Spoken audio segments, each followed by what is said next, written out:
Hi guys, good morning. I hope you guys are doing well and all of you are safe.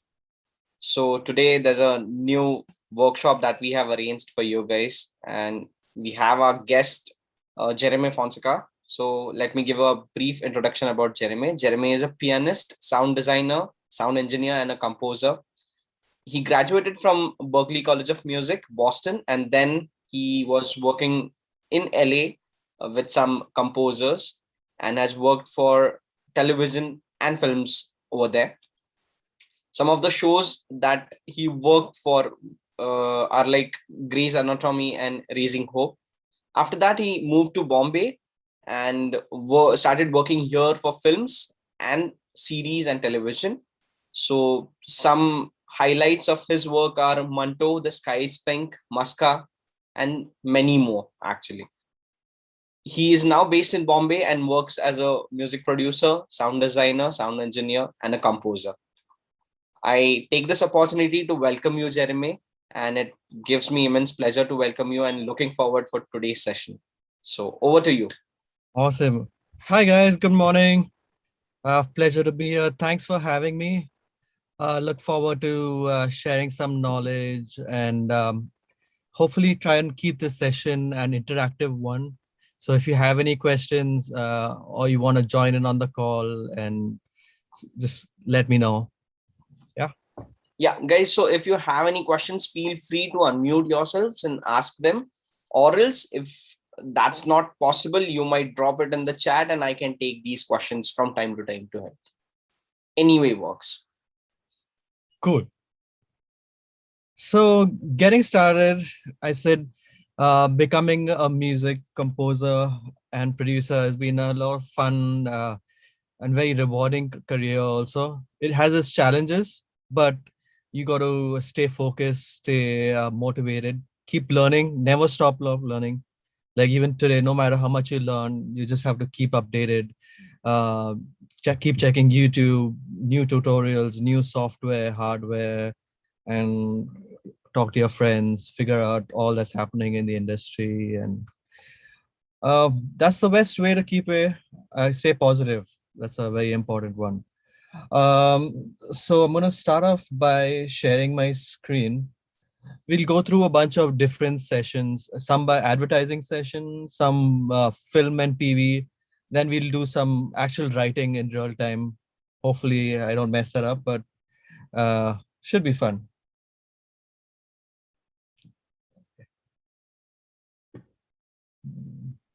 So what is the session are you showcasing today for us, like to start with? To show off, I'm just going to show you what gets involved in the production process. Okay, so this is an ad that we did for Poker Stars, an ad. Okay, great. So I'm just going to show you how I organize my session, and Yeah. then we'll do like some new layouts and things. Great. Let's Great. share the screen. Okay. Yeah. Okay, so I know this looks pretty crazy, but everything is really organized. So a couple quick ways you can see I'm navigating along each of these edits. And as you know, Logic doesn't support more than one video at a time, which is kind of a pain in the butt. But we have some workarounds, and why all this is organized this way is that I've organized like all my edits like in terms of 20 seconds, 30 seconds, 60 seconds, 2 minutes. Because when you're sitting with clients, you don't want to waste time really figuring out what is where and adding a new video each time. So the way I organize my sessions, a real world session, all my voiceovers and things in the start, right on top over here in pink and yellow.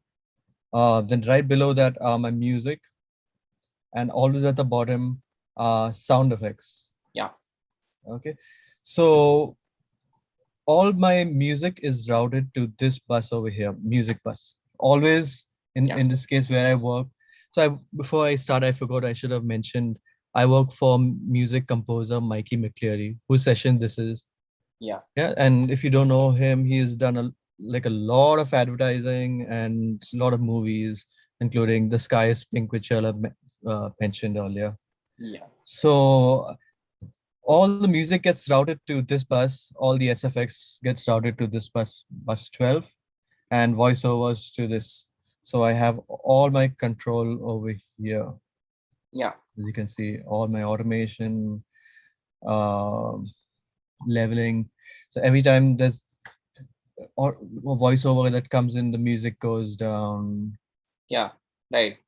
Yeah. And any questions so far, please let me know. I'm gonna go through this from scratch. So I'm just showing you what a real session looks like. Okay. And of course, like I couldn't get permission to play this session, Yeah. but Right. I'm gonna show you a session which I can play, go through some editing, mixing stuff. Right. Yeah. So just give me a second.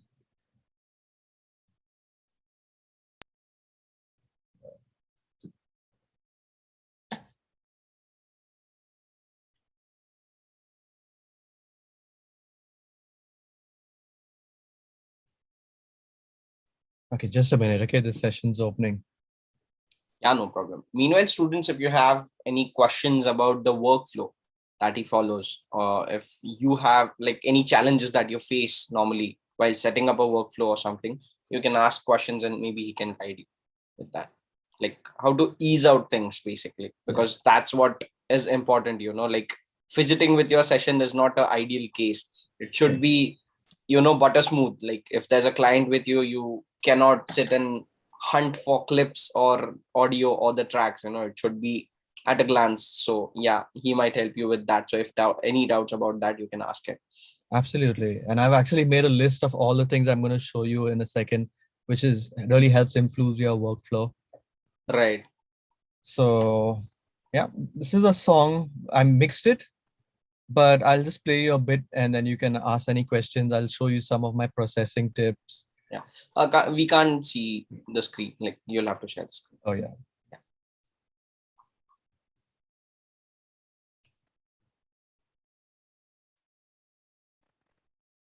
Okay. Yeah, it's there.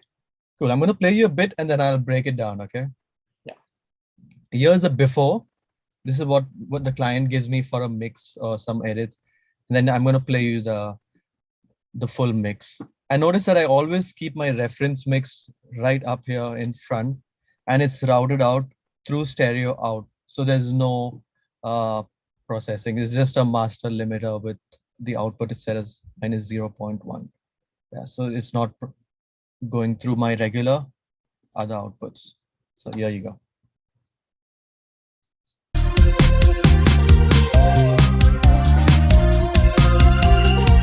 Stop thinking that you're right, even when you're not. Stop thinking you're in control. You got until the beat drops. I am losing my mind. Why am I so unkind? How do I try to find the middle ground to come around back to you?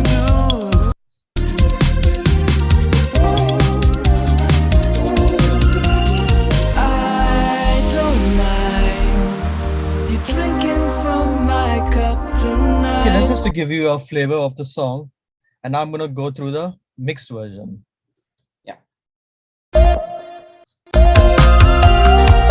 Stop thinking that you're right, even when you're not. Stop thinking you're in control. You got until the beat drops. I am losing my mind. Why am I so unkind? How do I try to find the middle line? You're drinking from my cup tonight. Take my hand. You gotta find the silver lining. I don't mind. You drink. So cool. That was the song. Before I start, I should mention this is an artist called Panchem. Sorry, Okay. Panchem Records, but Neerad is his name, featuring Yeah. Joel Parikal, who's a very good singer and a friend of mine. Mm-hmm. Okay, so processing. drums always at the top, bass below that, Yeah. then vocals, always lead first, background vocals, harmonies, synths, everything in brown. Yeah. And if you hear the reference, it was kind of dry, kind of uh, static, I would say. So it was my Yes. job as the mix engineer and as a producer also, because if you listen to a lot of dance music and things, it has a lot of delays and cool sound design kind of thing. Not You're not just a mix engineer. Right. Yeah. So he came to me and he's like, "Okay, can you do something with this track?"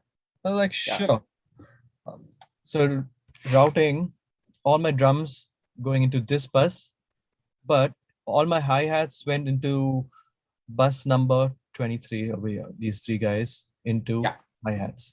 So if I Eh, solo this, again, one very good feature which I love about Logic, I know Cubase also, but that this feature is not there. If you hold down Control S or this feature here, you can just solo what you're listening to. Okay. And then you just, and I'm going to turn this off.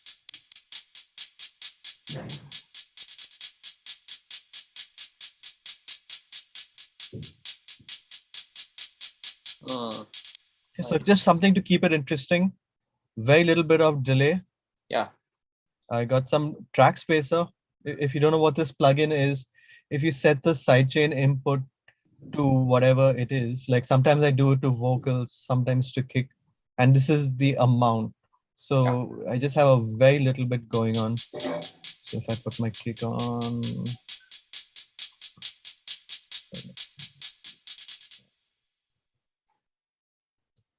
oh, I gotta solo this. Yeah.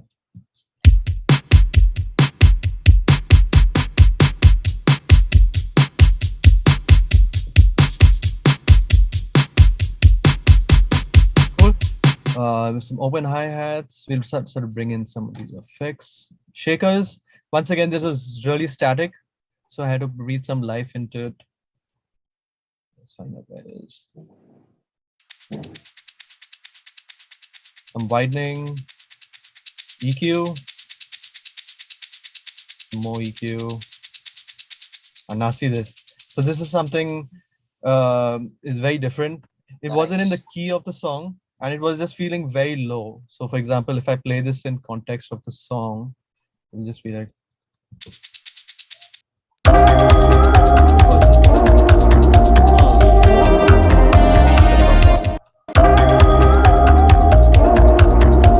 So always pitch your percussion.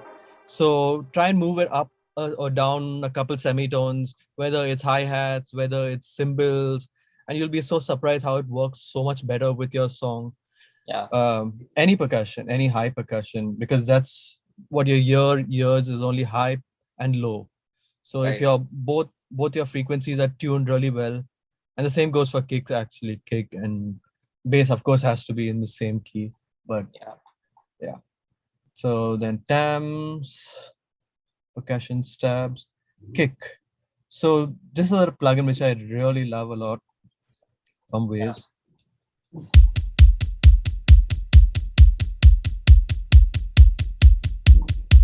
And also you notice that it's going through a little bit of a delay. Yeah. Yeah, so it's a little bit of an echo on this, even on my drum bus. So as I go through this, as an effector.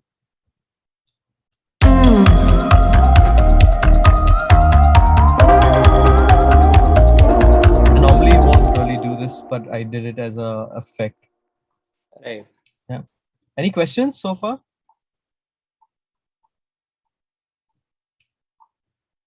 Guys, are there any questions?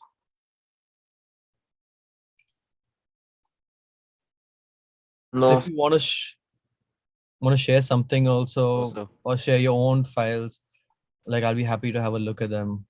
Yeah, if there's anyone who wants to share files, like your own sessions or something, even that could be a thing. Cool.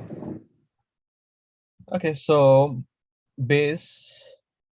If you heard the reference track, listen to the bass once again, okay?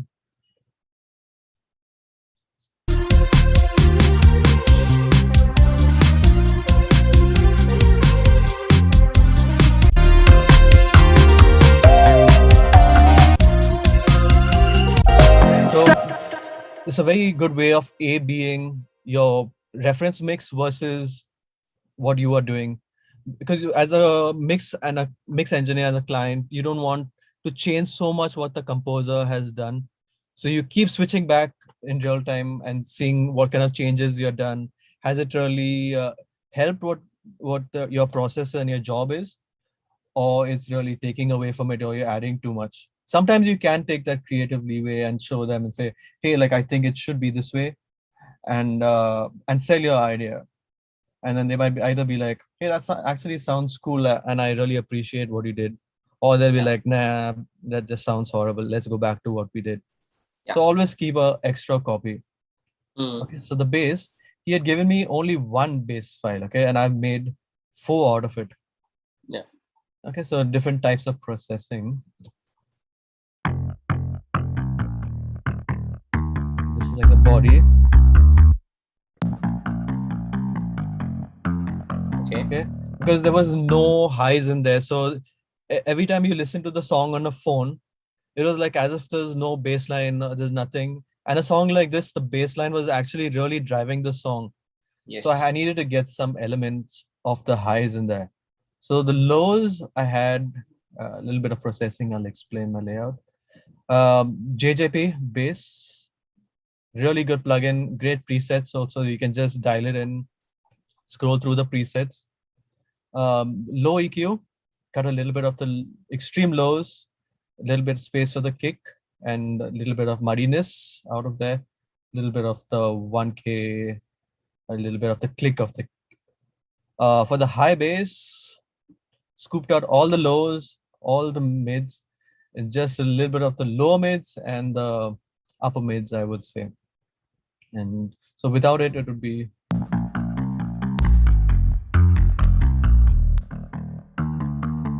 Okay, so a little bit of JBJB bass also for tone. See what a cool plugin this is. A little bit of reverb. And my favorite track spacer with the kick, of course, that pumps with the song. Okay, and the third one is a super grungy one at the top end.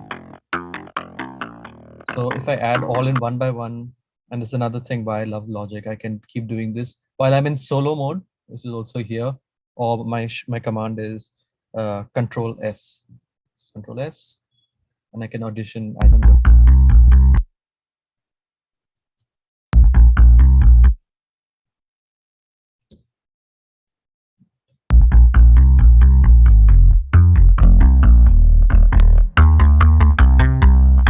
Context.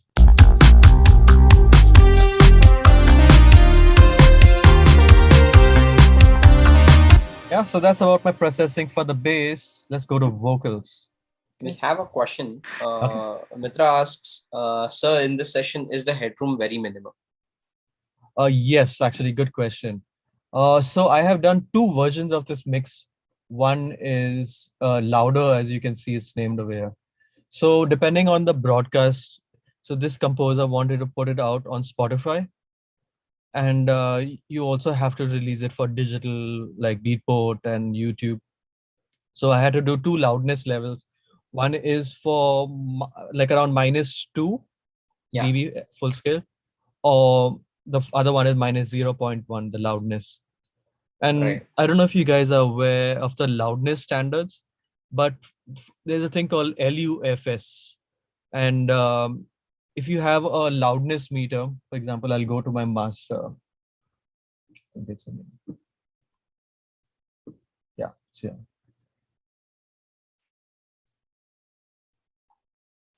Okay, so you see this, since you asked for headroom. Stop thinking that you're right, even when you're not. Stop thinking you're in control. You got into the beat drops. So whenever I'm mixing, I always keep checking this meter to show how much of headroom I have. So for CD and other kind of releases, they try to say for your loudness, in for Spotify, should be around -13 or so LUFS. So you set your master to be around that much over here. So bring in all your channels and reduce all the levels of all the faders till your average RMS volume, which is like your average volume, not the peak, what it keeps peaking at, but your average mean volume should be around, like I try to keep -6 on the master and then push it with a limiter until it reaches my loudness specification. Yeah, I hope that answers your question. So this particular thing, was it for broadcast? Like what exactly this was for? It was for everything. So they could release it anytime. Right. For like a broadcast, you could sell the song, but it's Right. on Beatport, it's on Spotify and everywhere Okay. now. Right. So you got to give different masters now for everybody. Yes. And not just, if you give a master at -0.1 to Spotify, it compresses that. Yeah, they have a setting by Limit. default which compresses and really distorts it in a bad way. Yeah. So you want to always give them a louder mix and then a softer mix, just so you give it out for Spotify and Apple Music, especially those two, because those are notorious for making your music sound distorted. Yes. There's Aditya raising hand. Aditya, go ahead. Yeah, So I have a few of my tracks. Like I have released 3 tracks. I work on EDM, and I've signed it to 3 labels. Like the 3 different tracks are signed to 3 labels, and I've always sent them just one master, right? Like a 24-bit wave file that is usually mastered around at like -4 to -5 LUFS. Cool. So how do they manage to send it to different streaming services? Like I have sent them just one master, and you said that you need different masters at different LUFS to so that they don't clip or they don't get distorted due to the platform compression that different various platforms have on them. So how does that work, sir? Okay. So for that, if you give them a softer mix, what they're doing is actually just increasing the level according to what they need. Usually it's better to go the other way, because you give them a louder mix and then they can always make it softer, because now your mastering is already on and you're asking them to increase it further. So they're just either increasing by gain or in terms of putting on a maximizer or something like that to make it louder according to what their release platform specifications are. So -4 is actually quite good. Making it louder from that is just gain, is just trimming up and down depending on what you need. Got it, sir. Thank you. Yeah, sure. And if you have any tracks, we'll all love to listen to it. So I'll drop my links down here in the chat section. Okay. Thank you, sir. Thank you. Anybody else? Any questions? Yeah, this is a good way, guys. Like raise your hand. Yeah. And it's nice that if you'll speak, it's Yeah. more interactive. Yeah. I don't know how to access this chat from here. So you'll have a menu strip like down there in the Zoom window of yours.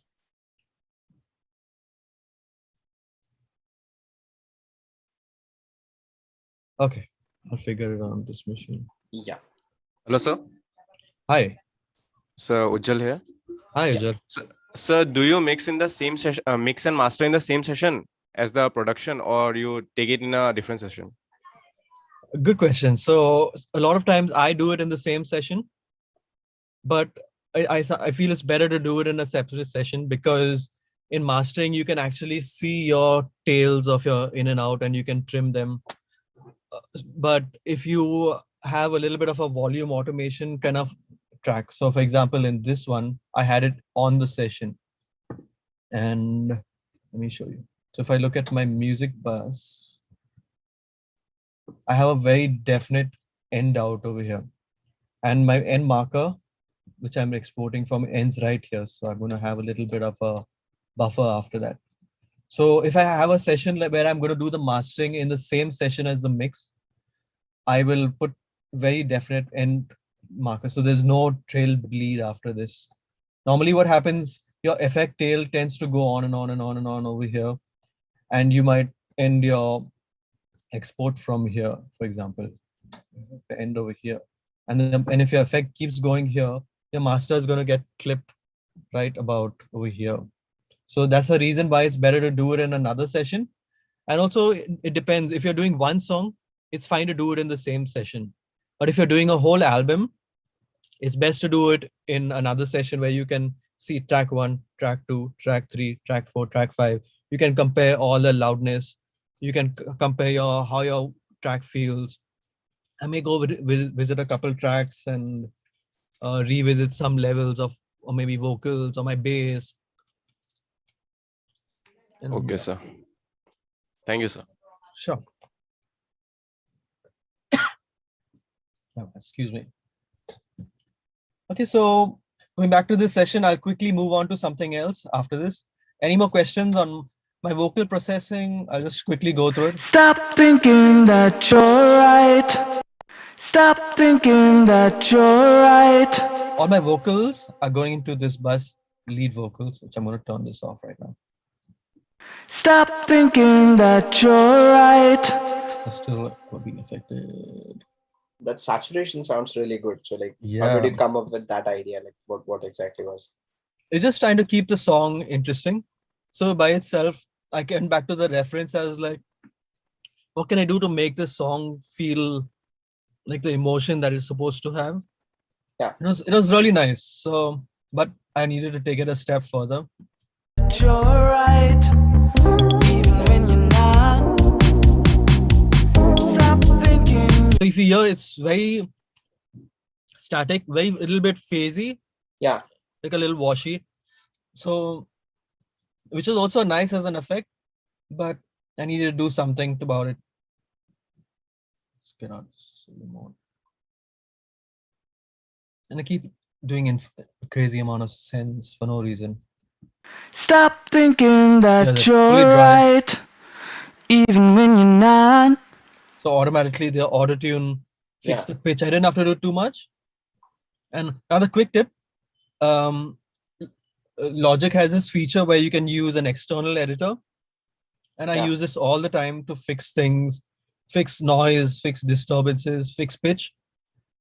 So for example, I can go straight from here into an external editor by like this. Okay, so I can look at my whole waveform. And just to show you, the command is this: open in external sample editor. So whatever region you select, you set a key command for this, and you open in external sample editor.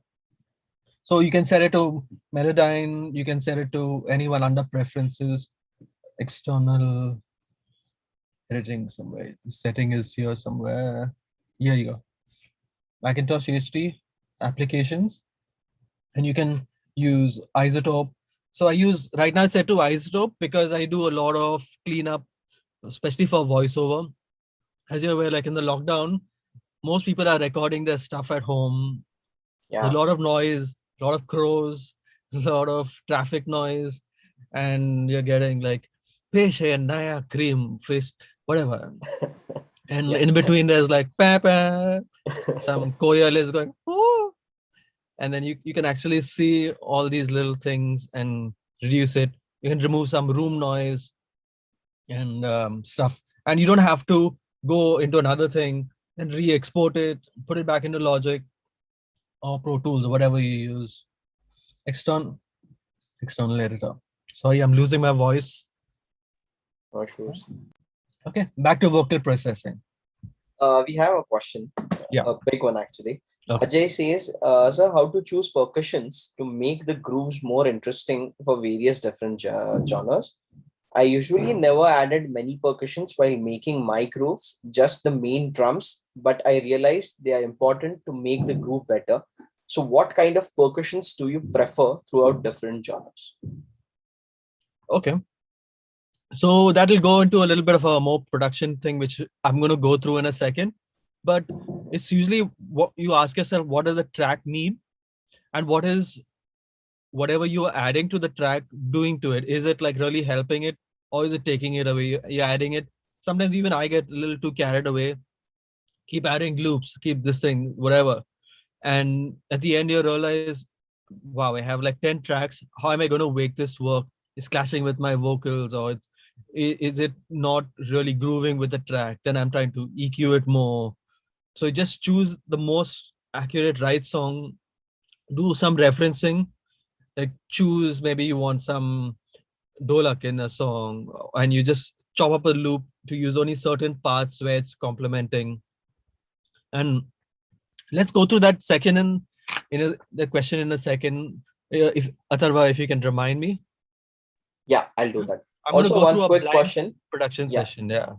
Yeah, Akashdeep says, can you show the auto tune settings? Like for this Auto-tune particular- settings. Yeah. Sure. Okay. So a couple things which I do when I open up a new vocal. I set the retuning speed to somewhere around here where it's not too slow and not too fast also. So if I choose my vocal, Stop thinking that you're right, even when you're not. so it wasn't doing too much. If I overdo it, which sometimes is a stylistic thing, it may be good. Stop thinking that you're right, even when you're not. And you can hear it's doing way too much for a lead vocal. But here's a tip.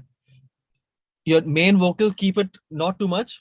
All your background vocals, compress it a lot, auto-tune the hell out of it, and also DS a lot of it.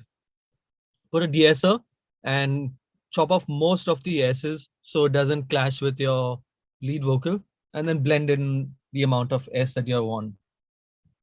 Okay, so retune speed, key of the song. Here we are in F minor. So I set the key, and sometimes for male, alto tenor really works better. Key of F, and I set my retune speed. That's mostly as far as I would go. If I really need to go into it, I would go into Melodyne. And the way I do that for pitch is I'd go to this and say show file and finder. Okay, so this is my session. I go to my audio file. Why is this thing fetching? Just a second.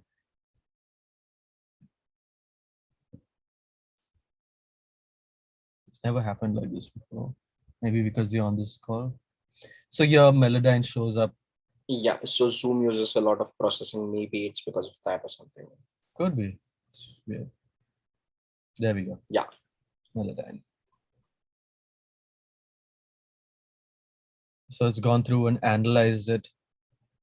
And if you need to do really good fine tuning of tuning,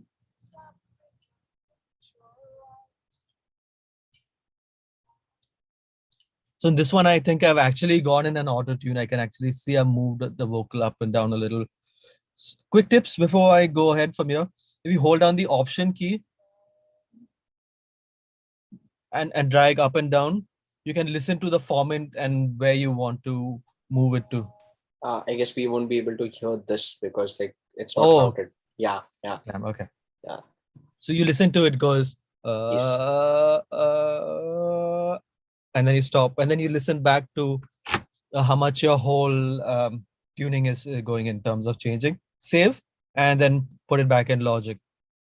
And you have to do that only once with Melodyne. Or you can use the external sample editor like I did.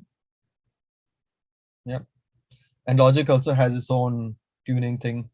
It's not that great, but in case you want to know how to use it, you go double click the file. You want the file, file itself, tempo. Oh, you got to put it into flex mode.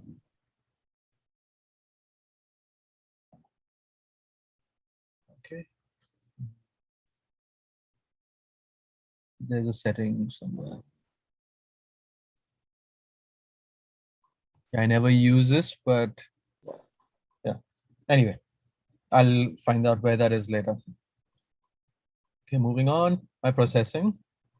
Stop thinking that you're right. And here you listen to the S's. Stop thinking that. Right there on stop. versus now. Stop thinking that you're It automatically just squish that S a little bit down. Yeah. A bit of EQ now. Stop thinking that you're right. Yeah, again, I don't know where he recorded this. A little heavy on the mid range, little harsh over here on the top end. Stop thinking that you're right. Even Okay, next plugin, noise suppressor by Waves. Just a little bit to reduce the noise. So you can go in and remove all the silence like this in between. Or you can just put this plugin and it does it for you. Yeah. stop thinking that you're right. Even when you're not. Stop. So you saw that the moment the vocal stopped playing, your noise suppressor just controls that. Next, little bit of compression. Stop thinking that you're right. Even when you're not. There we go. Just kissing the compressor, as we call it. A little more squishing. Stop thinking that you're right. Even when you're not. Okay, more compression. And the last one I think I use is this little cool EQ from Plugin Alliance. Stop thinking that you're right. Even when you're not. And now to bring in all the effects which I have made on this external channel. Stop thinking that you're right. Even when you're not. And then context. Stop thinking that you're right. Even when you're not. Otherwise, without my effects, this is how the vocal. Stop thinking that you're right. Even when The big difference. So when you're making your effects, see what it's doing to the track, how it's making you feel, and one by one start putting things or taking out according to how it makes you feel. Background vocals, same thing. Auto tune. This cool plugin from Sound Toys really squishes it. I am You can go crazy losing with my it. mind. Why am I so unkind? So that's what I blended in to get a little bit of distortion, saturation. Background vocals, the bridge. I don't mind. Yeah, nice and washy. All going through my little vocal chain. You drinking from my cup tonight. Take my hand. So that's about it for this session. Any more things you want to see in here before I move on? The synths are pretty self-explanatory, or maybe not. Look at this guy.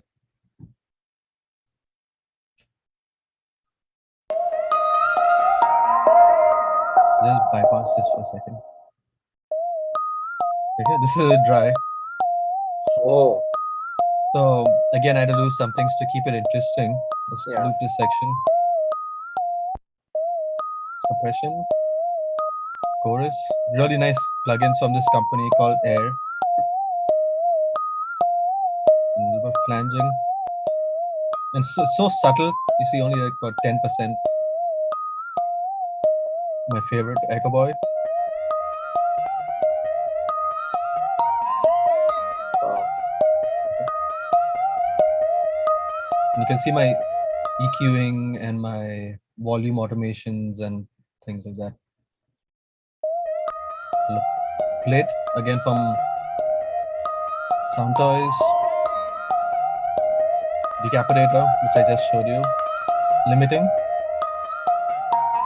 No, so I'm not squishing. I'm just controlling the peaks. Occasionally you see that one note will just jump out. So this is just catching that. EQ, all the lows and highs, I don't need any of that. This is just for a vibe. Another great plugin company, Valhalla. They make vintage reverb, a room reverb. I just love their stuff. Again, can't get enough of Sound Toys.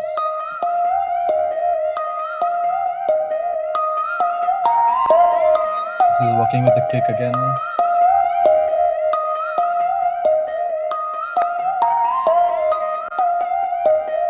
Okay, so this one is being just controlling the highs a little bit. See, every time there's a loud note over there, this guy would just catch it. So the way you use this, make a band, click anywhere, and then you play and adjust it.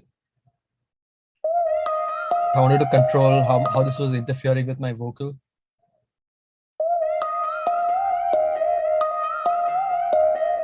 So I'll just remove that for now. Then moving on.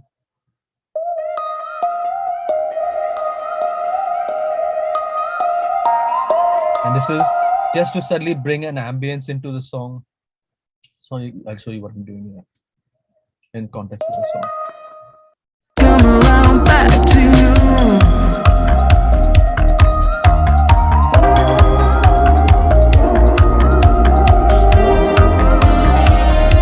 So you see how you saw that my mix was being blended in. So all of a sudden I had a little lull in the song. I needed to fill it up with a little bit of space. Automated my reverb to go up over there. And of course, there are other things going on. In Logic, if you have, you hold on Option and you click this little arrow, you can see all your automation lanes at once. And this is what I've been doing. A little bit of room mix over here, volume automation, some low cut, high cut frequency. So in section when I'm doing a build up,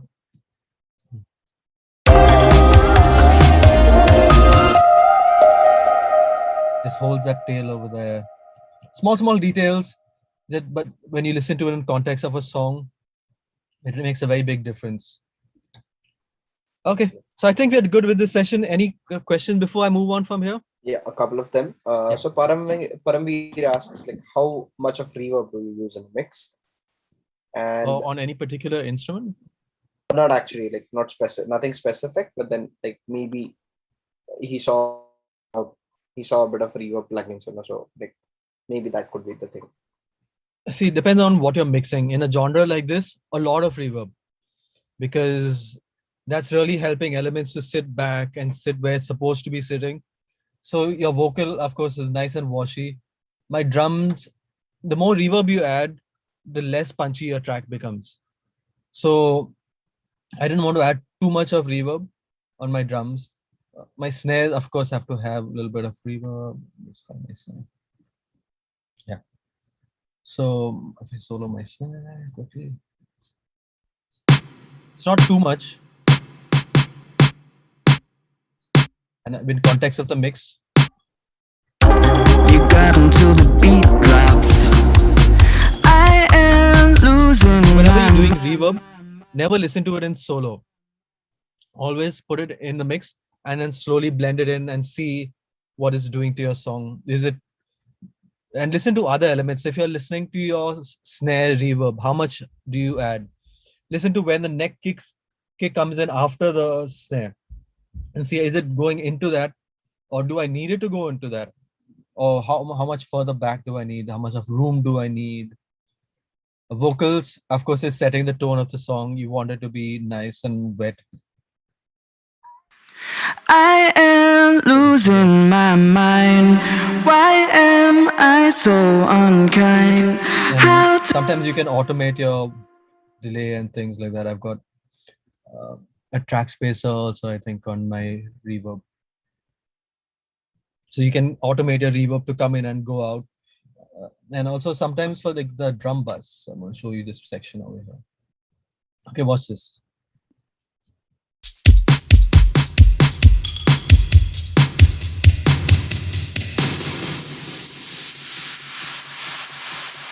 So if I bypass my automation there, I just disable this read, okay?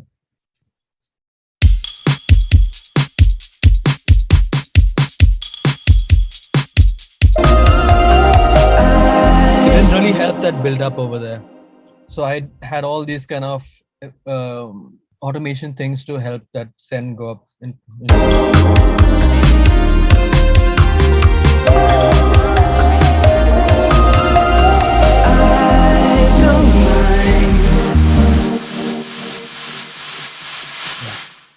Yeah, I hope that answers the question.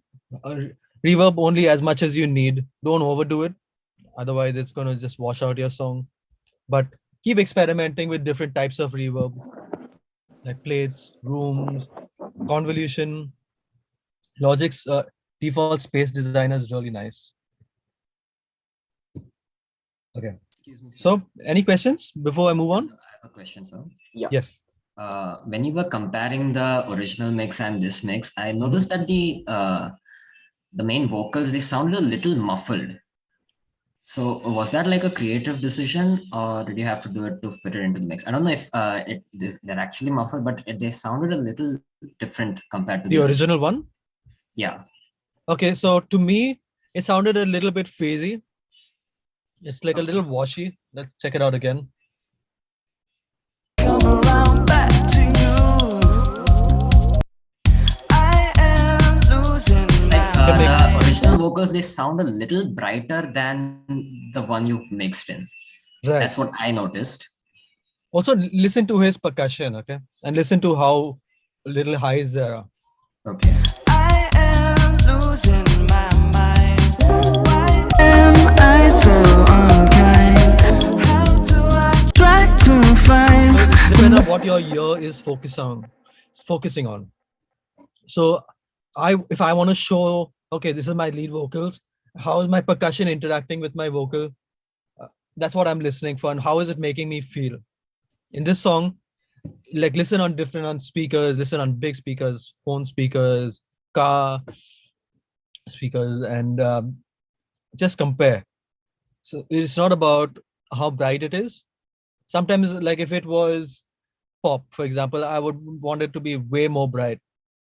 But in a dancey song, it can be a little bit washy. And I kept listening to it. I listened to the reference time and again while working. And of course, you got to keep bouncing it off your client, you know. So if he listens to it and says, "Hey, I don't like this. I like what I did better," so I'll be like, "Okay, I'll use your effects." I think he sent me a wet vocal also, and I didn't like it because it wasn't usable.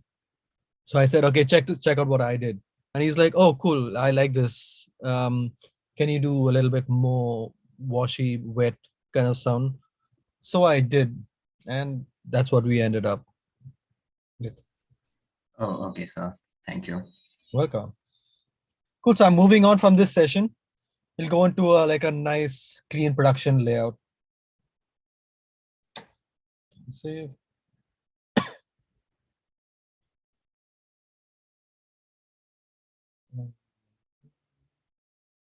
Okay. New. I always have a template, which is how I start my sessions. This is mine. And I'm going to show you how to make your own. Yeah, I was So when you're about to working, ask- I was about to ask the same thing. Like what is the ideal way to create template for these guys to begin producing, or say whatever, a mix or something. Sure. I'm going to show you a production template and a mix template also. This template which I have is an all-round one, so it's a good way to show you.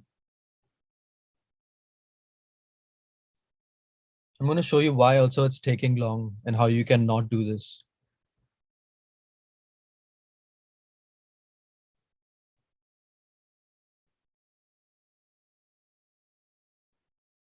The famous beach ball.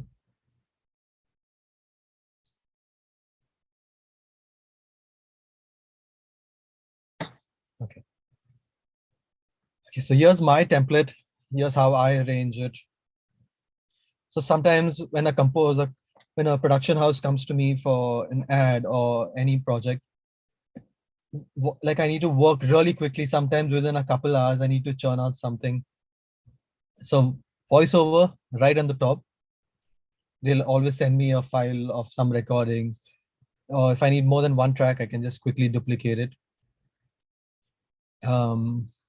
A quick tip also, if you want to save on processing, Logic has this feature like mirror tracks. It's like the same track with the same processing. I'll show you what the shortcut is. New track with same channel strip instrument. Okay, you can pause this part if you need to see what this command is. So I press this shortcut and I do a same thing. So if you see this, I have 3 tracks with the same. If I hit one solo, the same processing works across all of them. So if I'm given 3 different tracks of voiceover, I don't have to add 3 tracks and then keep switching between the processing. They'll give you like one take husky type of voice, one take more bright kind of voice, one take is a different voice option altogether. I have the same processing on all of them. And if I'm using my laptop, which I don't have a lot of CPU power, now of course you don't have that problem so much.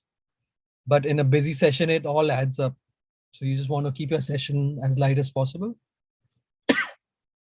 Excuse me. And okay, voiceover right at the top. Voiceovers all being routed out through bus 13. Routing is very important when you're short of time. You just have to have everything pre-routed so you don't waste time, especially when you got to get stuff from approvals from the client or whatever. Next up is my vocals. This is routed to my mic. I always have a mic ready to go, even though I'm not a singer. So this is a Shure SM7B type of mic, but it's a new MV7, which is also USB capable, but it's also XLR capable. Always routed, ready to go. Input 1 set up, and my sound card is all set up also. Always on. Gain is up, ready to record any scratch vocals, any backing harmony as a guide. And I just drag it straight on here on tracks which are ready to process. So this is the maybe background left, background right, and 2 tracks of vocals with auto-tune, EQ, compression, everything ready to go. Then I have some blank tracks where I can just drag in files like a reference track or some files like a singer, whoever's already given me some files to work on. I just drag them straight here. All my music files are all routed out through bus 11. Because that's my music output, which is all coming down to music over here. Voiceover, voiceover here, music, and SFX, which I'll come to in a second. Blank tracks, keyboard external. I have a couple synths over here, and I route my synths into this external track, and then I keep duplicating as I need. Electric piano. Pianos, you got to have a couple pianos. My little one synth, some horns, some strings, types of strings, pads. These are all my guitars. I'm not a guitar player, so I got to have quite a few bunch of guitars to just go quickly.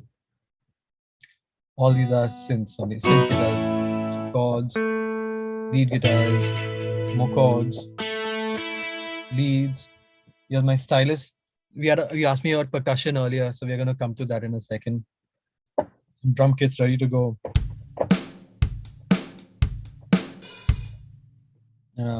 Some more drums, a nice bass,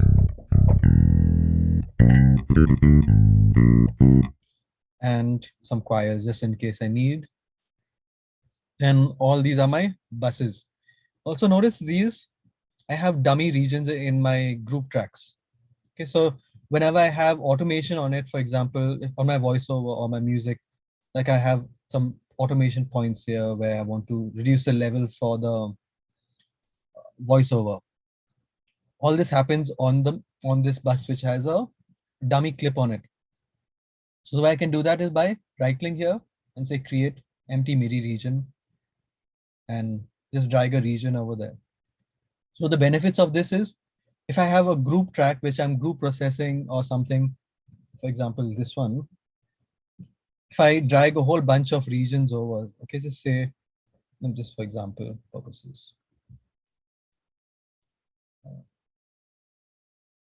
One second. Say I have regions over here. These are my bass and stuff. Dragging it over to the next edit, I want the automation to remain. So I just select this guy where my automation is, drag him over, and there you go. Your automation is right with you over there. So the level stays with you across the board. Okay, so that's a quick way to work. And if you didn't do that, here's what will happen. Okay.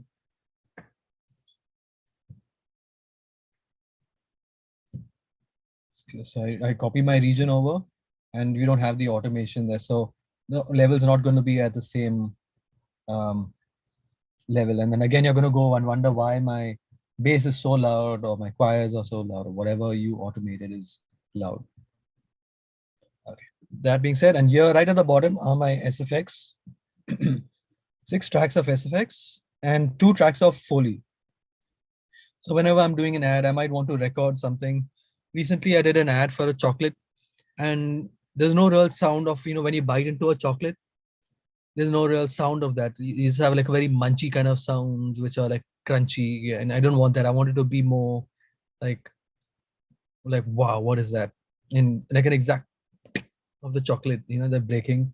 So I have this mic set up over here, which is a shotgun mic. And this is a Rode, I forgot, NT something. So I quickly hooked that up on my mic stand, and I just use my mouth and record whatever sounds, or I get whatever props I can find around clothes. And in this case, I took an actual chocolate. I took an Amul chocolate, even though the ad wasn't Farmul, and used that and recorded actually when 3-4 times breaking different pieces of chocolate, biting into the chocolate, trying to find like the right sound. Put it into the session and I sent it off. Hopefully, I think it got approved. So yeah, always have a couple of types of mics handy around. Invest in mics. Yeah, at least 2 types. So Foley again is all set up. Input 1. So I don't waste time again going into the mic and seeing what is going on. Just set it to record and go.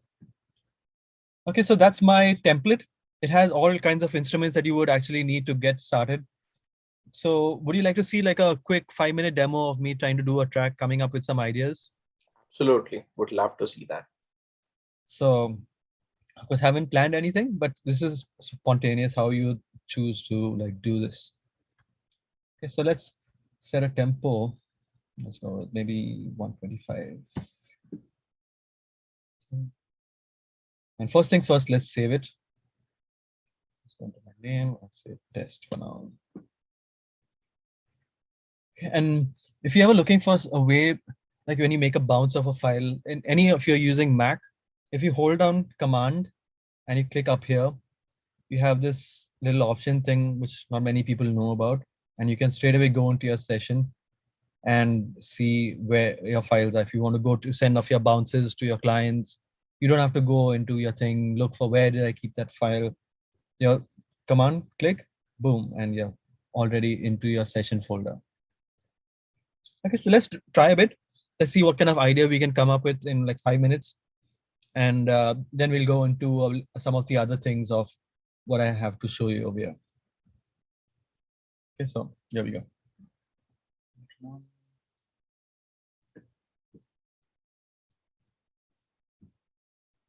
Yeah, I have my metronome set out to 5 and 6 initially because at the studio, for the talkback, you need it over there. So let's try this.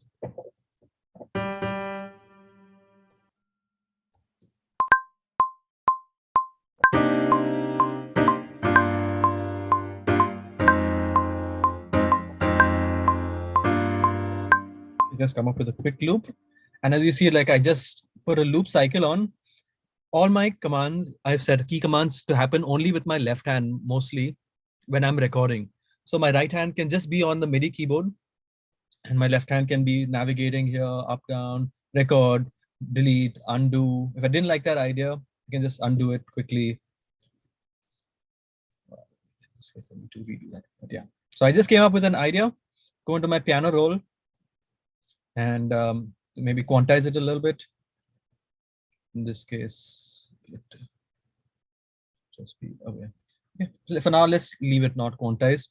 Another quick tip, if you hold down shift up or down arrow, it's going to select the bottommost note or the topmost note. If you see this, and a lot of times when you play piano, you'll notice your bottom note is always too loud. Like say example like this guy's dying out too loud. I can just set shift down arrow and I can adjust the velocity by holding control command and I get a velocity tool rather than doing this and going to velocity and then you're wasting time, holding down this. You just hold down command this and can straight away just reduce the volume.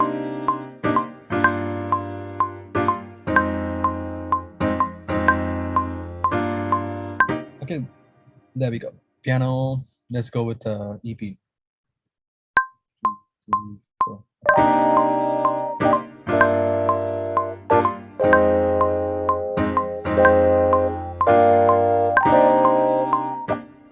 So over there, of course, I went over in the second round with that.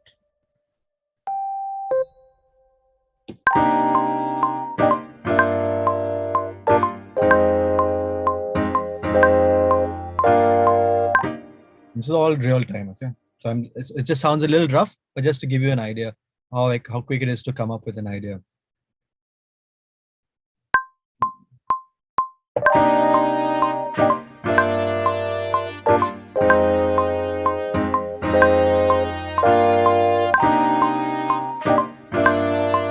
And I go into strings.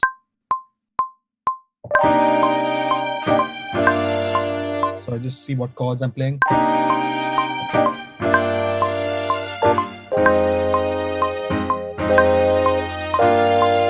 You notice that I wasn't recording, but Logic has this feature called capture recording. And if you want to find that, you go under customize and have capture recording over here, which is this button. I have a key command, so I can just press my key command and bring up that idea that I just happened. Sometimes you're just jamming on an idea and after you finish playing it and you'll be like, oh shit, I wish I played that. I captured that, I recorded that. But you can easily do that now with this feature. In this case, I don't want that note. Let's bring that down.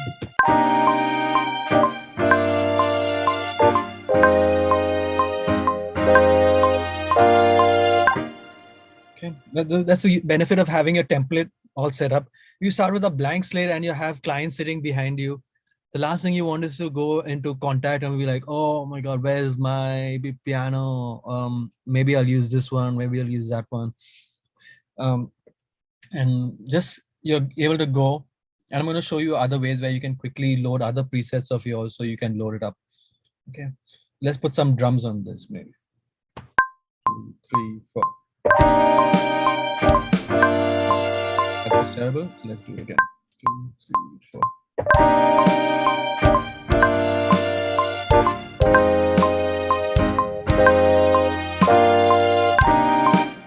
Just a rough idea. Of course, I will not do it this way. I'll fine tune it, do one by one, and then some hi-hats.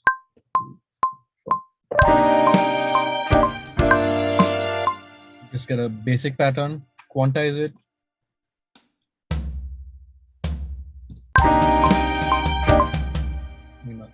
Just do the first beat of every bar. Yeah, these drums are terrible. Do it again.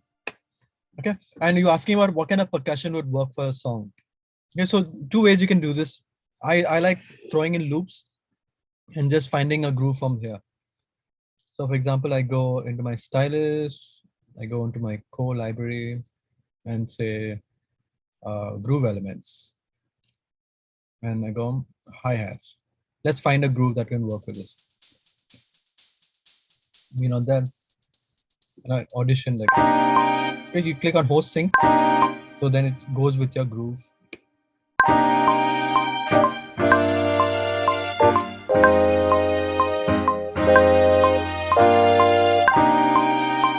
Okay, that's kind of cool. Doesn't 100% work, but that does the job of gets an idea. Disable host sync after you do that. Otherwise, you're going to get 2 copies of the same thing. And for loops, I like to just render it out. Bounce in place. Yeah, there we go. And all my tracks are color coded over here. You can see drums are yellow.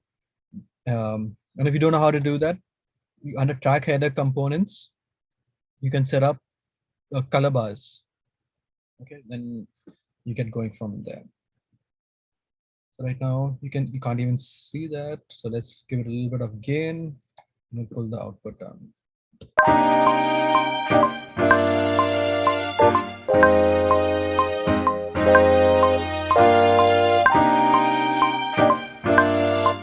So then then I'm gonna go look for some kick drums, or maybe let's look at a house group. So depending on what song you're doing, are you asking for a production thing, then I might not use a house loop. I would go for like a standard drum kit.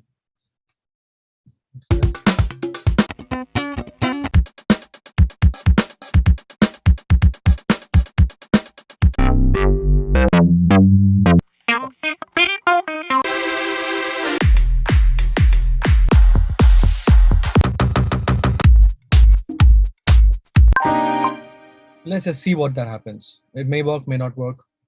Make a new track. Just make sure your output is always bust. Let's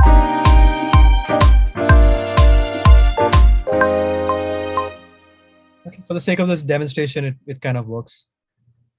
And then let's just put a quick bass line down.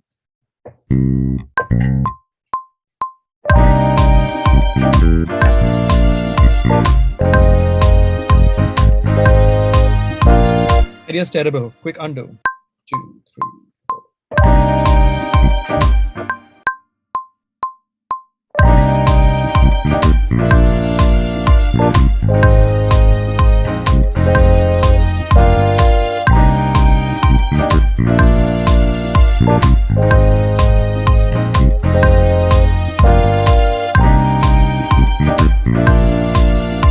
Okay, there you go. So bass is down. Let's find a guitar that works.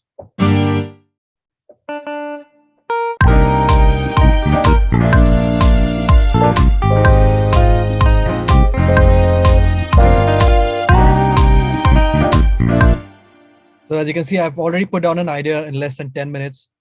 And then I can just select all, quick drag, duplicate, come up with a nice, how long is this? 15-second idea in just 10 minutes. Okay, any questions so far? That was amazing. So like how important it is like to understand all of the genres, like especially when you're working in something like advertisements, like Yes. the client brief can be different, and like you'll have to come with a quick fix, and it could be a entirely like entire range of genres that you need to know. So can you Exactly. just put a light on that, so something these guys can take away from that? Sure. So whenever you get a brief from a client, they'll always give you a reference track. So it could be anything. It could be Coldplay. It could be some tech house track. It could be some quirky thing. And they don't know exactly what it is that they like, but it's up to you and your experience. So always listen to different genres. You may not like it. Like I might not like reggae so much. I mean, it's cool and all, but I don't would go and put it on by myself. But listen to what's makes that genre special. For example, reggae, listen to how the bass works. Like we are really swinging that offbeat kind of 2 and 4 feel, and how the snare, the tone of the snare. Listen to the type of kick. Is it like a very punchy bass drum, or is it very a light one? What kind of guitars are in the track? So analyze, take a track, don't listen to it just once, just study it, see what kind of percussion, what kind of drums are they using, look at some videos, and see some live performances. What is the essence of that genre? So you can listen to like pop, you can listen to Britney Spears and also appreciate all the synth work that goes into it. Study their producers. Like I have a playlist on Spotify of all my favorite producers and things that they have done. So whatever songs I put into a playlist, okay, I can quickly show you. Spotify. So referencing is key to learning new genres. So while that loads up, let's open up. I'm going to show you some other quick tips, okay, on managing this. So go back into my session. Okay. It's very important to stay organized in whatever you're doing. Otherwise, you're going to get lost. Okay. So sometimes you're going to have so many different versions of this song. Okay. For example, like this. Like this is what you worked on 1 week ago. This is from 5 days ago. Then the client feedback has come. Then it's gone to like for a field study, and they come back. They'll be like, "Yeah, nahi chal raha hai, let's let's do this. Yeah. So always name your files. Keep doing save as. Never just do everything in one session, because they might say, नहीं वो वाला जो 15 दिन पहला किया ना वो वाला पसंद है, and you'll be like, oh my god, I have done 20,000 changes since then, and then you're in big trouble. Like, you'll have to try and listen to that and then figure out in your session what was there, and organize it, name it, and try and keep mostly the latest one up in front. If you hold down Shift and click Start and End, and hold down Control Command N, it puts all of these into a new folder. I'm a big shortcut person, so I can quickly organize my whole session and be like, oh, yeah, can you go back to that file from July 15th? So I look over here, July 15th. Let's drag it back in here. And then I open it up in Logic, and I'm good to go straight away without wasting any time doubting what I did. Session organization, okay? Management, whatever files clients give you, always keep those files. You might drag and drop it straight into your Logic session, but keep all of it labeled by date, okay? So for example, I might go in here. I won't go into the parent folder, okay? So let's just save the session, for example, quit it. Just one second. If you hit Command up arrow, you can go up a folder option, okay? So I can go up like this, or if I hit Command down, I can go into this folder or whatever I want. Really quick navigation tips. If you want to open a file like this guy, Command down arrow, and it'll open up this file. Okay, for the sake of this thing, I'm gonna put this. And you can see I'm just quickly going through all these navigation things. And right next to the session, I would name files from client. So whatever files, and here I'm going to make July 15, for example. Then I'm quickly making all these folders. Shift Command End, it makes a new folder. So August 1st, they send me new files. Everything that I add goes straight from my download folder into this to stay organized. Because sometimes what happens if you drag a file into Logic and you do some destructive editing on it and they don't like it. Now you're going to go into your downloads folder and start looking, wo kabhi beja, and they're sitting behind you. And that whole stress is that you can have like client and the producer and the agency and everybody sitting behind you. The last thing you want is to go and start hunting for files. Organize them, say what it is. You might get OMFs, which is like the file from the video editor. You might get files from another studio of dubs. You want to keep everything organized, say exactly what it is. You can be like dubs, OMF, like dub of, like, for example, Ranveer Singh sent me the dubs for some thumbs up ad. Okay, so I'll be like, Ranveer. And he's not happy with his take. He'll be like, nah, let's go with, I did another take. Let's go and find that take. So everything is organized. I'm not wasting time. Okay, so I'm going to keep going on this, but I'm going to show you my playlist. Okay. So I keep making different kinds of playlists. If you know Jimmy Iovine, like really famous producer, I have playlists by Dr. Luke, Max Martin, different genres, R&B. I may not listen to it as much. Like things to listen, things I like to play guitar and bass with, even though I just tinker around, but I'm not really a player. Pop songs, remixing, chill, house, tech, jazz. You have to listen to like everything. There's no saying, oh, I like only this music, so I'm going to listen to this. Okay, so going back to my Logic session. Up with Command up arrow, go into my project, Command down arrow, open. Okay, and also in my template, you notice on the extreme left, I made dummy regions on every track. And why I did that was Logic has this CPU optimization feature, which is great when you have a low power CPU. It doesn't load the plugins on every single track in real time. So only when you click on the track, then it starts loading what you're seeing right now on each track.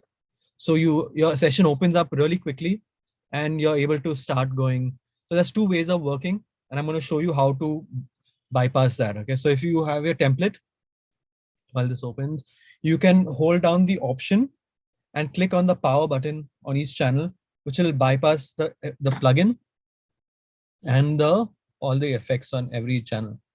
So for example, my guitar here, okay, if I go onto configure track header and say on and off, yeah, I get this little power button.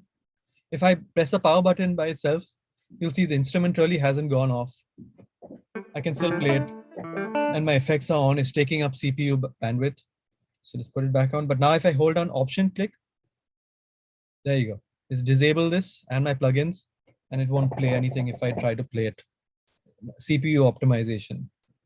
So if you want your session to load up quickly, I'll just select all these guys, shift, click, and I'll just press the power button, shift, and then, sorry, option, and then option click these, and it disables all the plugins. And then you can do it all together at once, and then it'll start loading it up again. So by having dummy regions over here, it's telling Logic, hey, there's a track already in this region over here. Even though this is an empty, of course, now we just made this idea. But when the session was empty, I just took my pencil tool and did this. Okay, so you can quickly go into your pencil tool or whatever tools you're looking for by hitting escape. And for me, it's for everybody, it's 2 or whatever you're looking for, 2, 4, or 2, 4. Go into this, and then if you press escape twice, it goes into your back to your cursor tool, your primary tool. And if you want to zoom out quickly, control option and your magnifying glass. A lot of people, they do this, okay? They'll have the secondary tool set to your magnifying glass. So when you hold down command, then you do this, which is a waste of your secondary tool. I like having my marquee tool there because anyway, control option already is your magnifying glass. And then if you double click again, it goes all the way out. So you drag and zoom over how much you need, or just this one, whatever, I'm editing some audio or whatever. And then I double click and I'm way out. Okay, and the dummy region, for example, will tell Logic there's some audio on this region. So load the plugin when you're loading the session only. So I don't have to wait for it to load each time when someone's sitting behind me. I'm just able to come up with an idea in 10-15 minutes, send it off, and move on. There's so a question. audio tracks, you don't need to do that unless you have plugins which it need to work on. There's one question. How long do you keep the original or initial client files, sessions, and any other file related to that one project backed up? Do you make multiple backups for those? I never delete anything. Everything stays with me like forever. I have like some 20-30 hard drives, I think. I have like one whole big basket specifically for hard drives, and everything is being backed up in real time on a time machine and also on a separate backup. So even though I finish working on something, I'll move it off my main drive onto my backup drive, and the backup drive has a backup of the backup. Yeah. So for example, like the other day, Sneha Kanwalkar, who's a very big composer, if you know, from Gangs of Wasseypur and many things. I worked with her on Manto and many projects. So she messaged me after like we worked on the project 2 or 3 years ago, and she's saying, hey, can you send me files of this session? Like, and if you want organized, you'll have to go and find out which computer did I use, which hard drive did I use, was it this one, and then it really stresses you out in the middle of your other work. But if your stuff is all organized, you're able to find it quickly and send it off. And I sent it off to her, and yeah, it's good to stay organized. The way I organize my files is I have a folder called projects, then the name of the person or the production house of who it is for. So it says whatever, like X Films, or say, for example, in this case, Sneha Kanwalkar, and then the name of her project inside that folder. And then maybe there are different versions of the same project or whatever. Yeah, so backup, always backup. Never know when you need it. And time machine in real time is so important because sometimes you'll mess up something in your session which you're currently working on. And time machine, for example, has backed up your session from 20 minutes ago. So on many occasions, it's actually saved me by being able to like bring in files really quickly and restoring some file which got deleted by mistake. You know, saving your face when clients around, they'll be like, No, we dubbed that file. I remember वो याद है मुझे वो like वो नहीं लो लिया था, and you by mistaken logic you hit like delete forever like something in that take. Bring it back quickly and move on with the project. Right. Yeah. Also, he asks like, do you use cloud backups? At the moment, no. I don't think I'm ready for that yet. I used to try Dropbox, but then the volume of the projects got so much that it just became like a big headache. So I have a bunch of hard drives. My main projects are on this SSD, but I also have it on sessions and my sample hard drives. And I have a 8 TB backup, which is also running. And Time Machine right now, I just removed it because I needed the USB port. But that is also backing up in real time. Amazing. There's no cloud backup. Yeah, for me, it's just too much of volume to backup because like it's so easy to finish 4 TB hard drive in no time. Like if you go into a big project, for example, this project I showed you, Life of the Leash, or I haven't shown you that. I worked on this project for BBC Earth, where I was fully mixing, doing sound design and dubbing the artist. If you look at how big this is, like it's just insane, like 131 GB. And if you had to do cloud backup and they have like 1 TB option plan or whatever, I'm going to max out that plan in no time. So if you're doing a small volume of work, it makes sense. And there's no harm in backing up. So when a project is going on, I'll just take the same thing, those whole folders, zip it, and I will also put it on my Google Drive. Like I have a paid Google Drive. So worst case scenario, if there's a burglary at my house or something, and they've stolen all my hard drives, I can take that cloud backup from my Google Drive. That's only for the current project. So once it's over, it goes on the backup drive, and then hopefully no one steals my hard drives. Yeah. I keep them all at different places also. He asks, how often do you buy hard drives? Every time Amazon has a sale. Yeah, I just wait for the Great Indian Sale and I buy some more hard drives. Yeah. Yeah. Okay. So going back into any questions before I move on? Is there anything else, guys, related to this thing or anything in general? You can shoot up the question. Yeah, I hope you all guys are having fun. I'm not just blabbering too much. Definitely they're having fun. Cool. Going back into my workflow, I have all my points over here set up. So I'm keep looking up. Okay. So in case you're wondering. File management I spoke about. Saving channel strips. Okay. So say you came up with this electric piano. You want to put a little bit of echo on it. You want to put a compressor on it. And you want to save this setting for later. Okay. So if you go under your settings tab over here, you have like whatever 20 plugins, and you go into a new project, you can quickly pull up this exact same channel strip by saying save channel strip setting. Then I can say EP amazing, just as an example, and I can put it in my keys folder. So for later, and it's save. So tomorrow I go into another clean template or a nice empty project. I can just say new software instrument track. I don't have my template set up over here. So say I want to go on the keys and EP amazing, and boom, all my settings are all pulled up over here. Just make sure your output is set to your music output. Yeah, sometimes it doesn't remain, that a setting doesn't remain. Sometimes it does. If I've disabled that setting actually.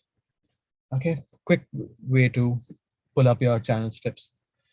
Sometimes you like the same setting. Say I have a vocal track over here, and I've recorded a nice vocal. I want my same setting which I've made on my lead vocal to come onto this vocal track, for example. If I hold down Option Command C and I go into my new track, Option Command V, it pulls up all the same settings on this new track really quickly. So if I have like a nice EQ, everything which I've done on this track, which I needed to be on the same one, rather than going to each plugin and pulling it up, Option Command C, I put onto this track, Option Command V, boom. So I can quickly go onto all these tracks, for example, or I can do it across multiple tracks also. So you see that? Or maybe multiple, it doesn't work. But automatically I can have my auto tune and everything else on other channels. It's a quick copy pasting channel strips. Routing, I've mentioned, like make sure everything is routed once you have done your paste. Okay, conserving CPU. Also, I mentioned external sample editor is done. Track stacks. Okay, I don't know how many of you use track stacks, but if you shift click a bunch of files, and you can create a track stack, which is essentially grouping all these files together. So I can either say put it in one folder for the sake of organizing it, or summing it all together so I can process all of them together. Especially useful when you have a bunch of group vocals, lead vocals, all going to one bus, say summing stack. Now I can process all these 4 vocal tracks or whatever as one. So I can put one compressor, one EQ, and like nice saturation or whatever, all on one rather than having one on each.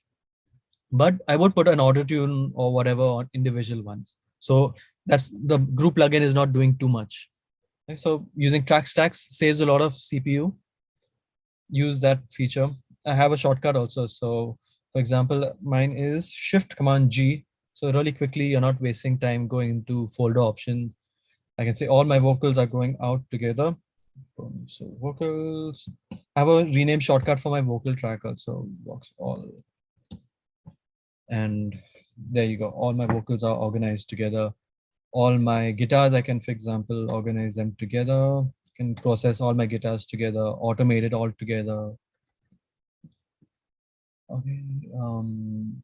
Cycle skip. Okay, say I'm organizing my track now. I'm finished my idea. I want to go maybe from this first chord straight over here. I want to omit this section. Okay.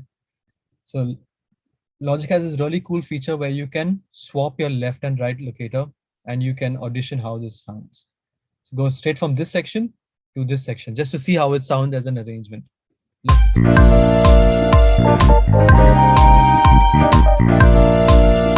Some instrument is messed up over there, but that's fine.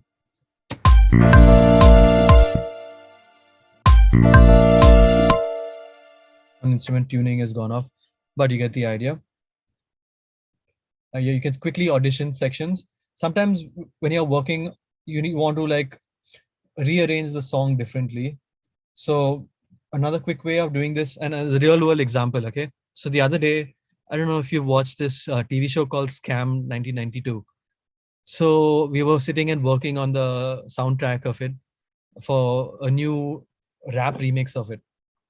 And I had a bunch of people sitting behind me, and the session is really crazy. There are over 100 tracks, and they wanted to rearrange. They wanted to go from verse, pre-chorus, chorus, and then they wanted to go into another verse over there.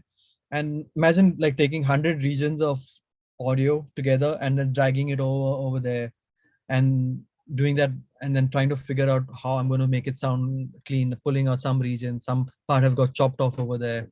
So for that, you can, there's Logic has a very cool shortcut where you can, if you set a locator region over here, and you say copy all areas, cut all section between here. You can just cut a whole section and bring the whole thing right, left, sorry.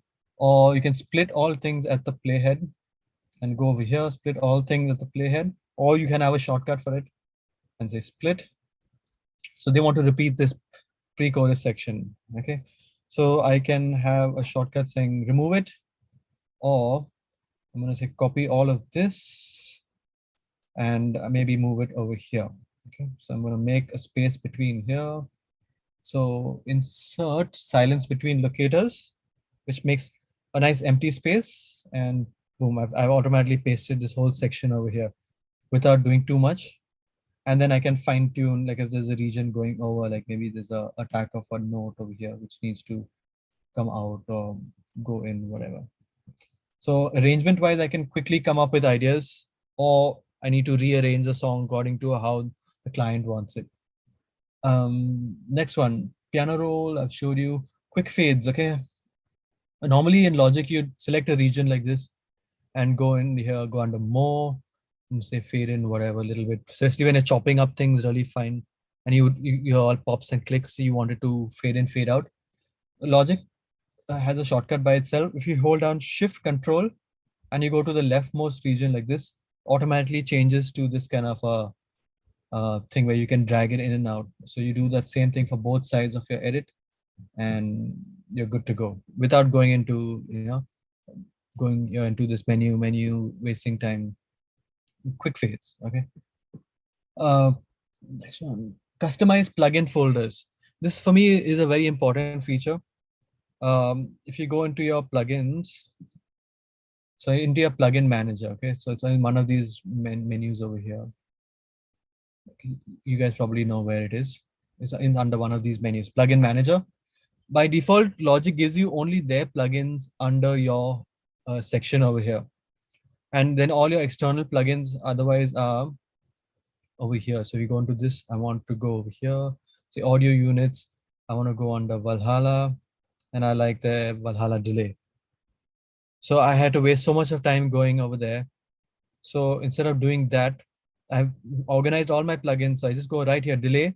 All my favorite plugins are over here. So Valhalla delay is actually not here at the moment. But say I like my Echo Boy a lot. So I put it into here, and there you go. I'm ready to go. Change my settings. So to do that, go into your settings, say show all, and say I like my Valhalla now. I want to bring that in. Keep typing it in the top over here, Valhalla delay, and I just click and hold, drag into my delay folder, and it's going to be over here now. And I can organize, I can say go to plugins, for example. So I don't have to waste time. And I drag in, say my Valhalla shimmer, for example. I say done, go back into Logic, and guess what? My go-to plugins are all here, ready to go. Just click it, and I'm all organized. So all my favorite delays are all together. My favorite distortions are here. My favorite EQs, filters. I have made a separate folder here for imaging. So sometimes a track is too wide or too narrow. I can do things to correct it. These are a folder I made for, especially for instruments. So all my favorite things for guitars and drums and bass and things like that. Vocals has a special folder over here.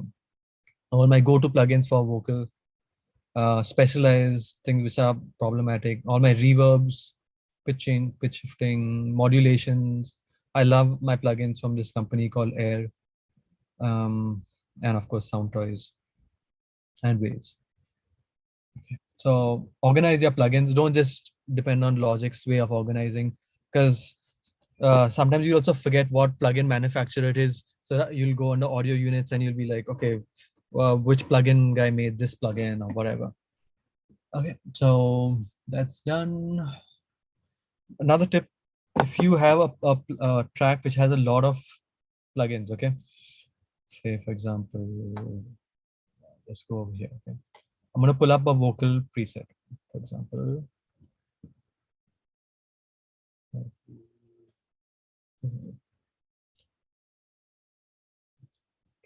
Here you go. And say you have a whole big set of plugins over here, and I want to put a plugin which is here. So if these are quick load plugins, okay, you can quickly click these if there's nothing over there, like here, for example, click and load an EQ, or quick and load a compressor really quickly. This small little gap here is for your compressor. Not many people know that this is a compressor. EQ is pretty evident over here. That's a big gap. Okay, so you can quickly add. But say, for example, right here, I have this big plugin chain, and I wanted to add a EQ right here before the compressor. Okay, so I can option click here, and guess what? My EQ. Okay, right now there's already an EQ on this channel, but if I option click here, remove all the EQs from here. Option click, my EQ comes right here first before anything else, and the same thing for your compressor. Your compressor will come right up here in the chain, only for these two. One very big shortcut which I love using, if you hold on Shift and your number pad by numbers, okay, Shift 1 or Shift 2 or Shift 3 or Shift 4 or Shift 5, one by one, you can keep like opening and closing all the plugins that you use. So I'll be like, oh, okay, I just pull up all these plugins rather than going in here and now moving it. Okay, now I say I'm closing it one by one, wasting time. So I quickly go under here. I want to adjust my RVox. I want to adjust my EQ. Now open, close, shift, open, close, and you click the same thing to open and close. Or if you have all your plugins open, there's a short, I think Logic by default, the shortcut is B. So in your, there you go, V, sorry. So V will open and close all plugins, and it all goes away, and then you can keep on working on what you were doing. You can quickly open the plugin you're editing also. In this case, say example, electric piano. Rather than going here every single time, clicking here, saying I want to adjust some parameters, I can quickly hold on Option A, and it'll open up my electric piano. And also notice that all these open up every time if you use the hide all plugins at one time. I prefer closing it and doing that. So if I hold on my command is Option A, but if by default, if you're interested, the command is open close instrument plugin window on focus track. Okay. Going on. Any questions? Nothing as of now, guys. Any questions? Okay. We'll keep going. How much time do I have, Azarwa? We had some 20 more minutes. Okay, awesome.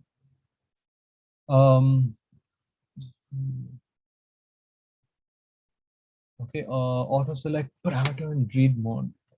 Okay, so this is very cool feature in Logic. Say you're working on this thing. Okay, normally the way you would do this is if you want to automate something. Okay, so I've played my part here. Let's sort of this track.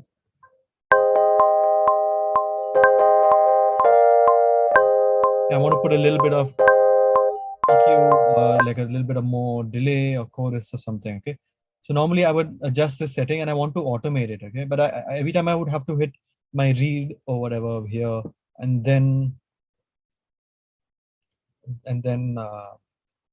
adjust what I want to do.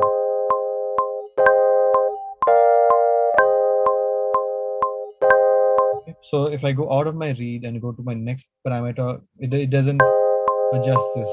It doesn't pop up over here. So if I go under settings, auto select automation parameter in read mode. Okay, so now see the difference. If I do this, I select whatever I select. Maybe I want to do my chorusing. Okay, there you go. So our chorus has popped up over here without having to fidget with any of my automation. So I can automatically do this over here. For example, just some really crazy thing to make it.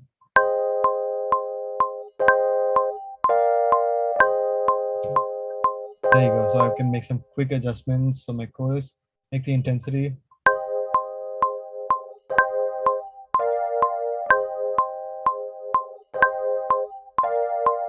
And maybe I want a phaser, and I want to automate the stereo. So the moment I click it, boom, it's all showed up over here. So I can maybe automate something else over here. And then I can even do this, drag, whatever.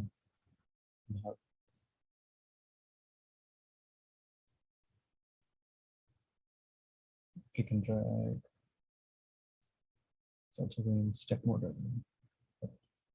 Yeah, you get the idea.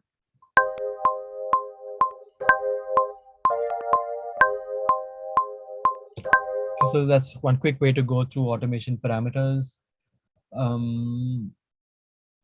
Another thing, like usually I like to have track icons over here.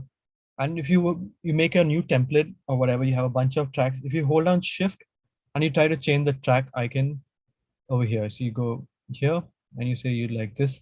It only changes the first one. There's no real way that I could find for a very long time that could change all of it until I figured this out myself. I went into the environment, okay, Logic's environment.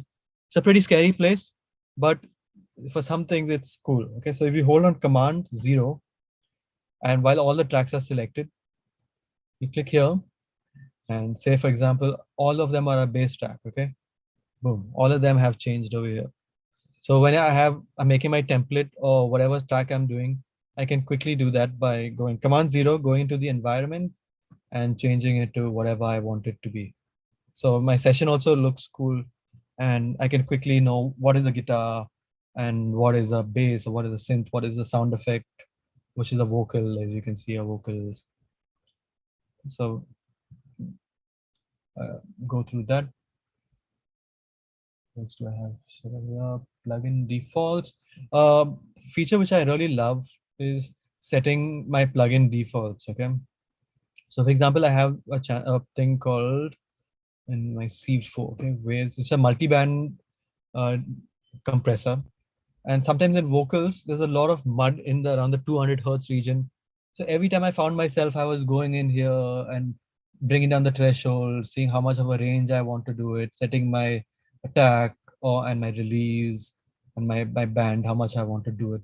So rather than doing this every time, I can make a plugin preset and save it. Okay, so I really like this setting, and I call this C4, wow, whatever. And then I can quickly go back, and next time it's already ready over here. Say for example, I've always used this plugin for every time I open it up. I can just say save this as default. So every time I open up this plugin, it's the same plugin with the same setting is going to open over here. So for things like a DSO or a saturation, distortion, you can quickly pull up that same plugin with the same setting again and again and refer to that and straight away go on. So plugin defaults and plugin presets, keep using them. Make your favorite settings, make some nice chorus thing, which is your own unique thing, which you could use on your future projects, and save your presets. All of them get saved to your Logic's folder in your documents, I think. So if you ever format your machine, make sure you back up that folder, okay? Otherwise, you're going to lose it all. So all your plugin patches and your presets, everything gets saved into that folder. Next one, contact quick loads. This for me is a very important thing.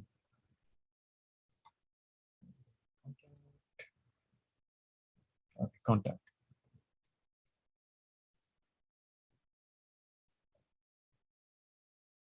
Just gonna read my hard drive. There's a lot of samples and things like that. So in this case, I've gone through my entire sample library, and I've organized everything in folders so I can quickly load things. So if I didn't like this drum kit that I was using, all my drums that I have are over here. So I can go over here, quickly drag and drop something else. Or I can say I like my 80s drums or whatever. Keep going through making your presets. The way you do that is navigate through your hard drive, find your folder where your instruments are. For example, in this case here, you find your instrument, which is your NKI file, and you just drag and drop it over here. Okay, so in this case, NKI, why is it not coming?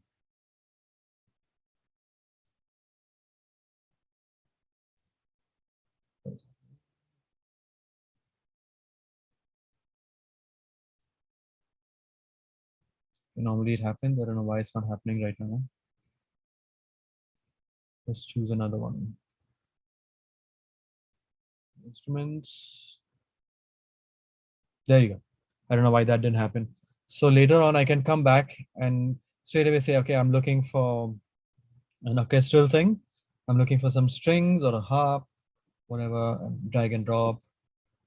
There you go. I'm not scrolling through my whole library and wondering what is where. I need drums, I need some band things, and have a whole type of basses, which I use often. Mallets, different type of keyboards, all my accordions, claves, electric pianos, organs, pianos especially. You can see all my pianos are organized. So you're not scrolling through a massive list when you are ready to compose. Yeah, so keep making a quick close. Go under your instrument tab, make a new folder over here, keys or whatever, and yes, quit that for now. Example, Indians. I have all my harmoniums. I love this company, Crypto Cipher. I think they're Delhi based and make some really cool harmonium patches. By the time it takes a second to load.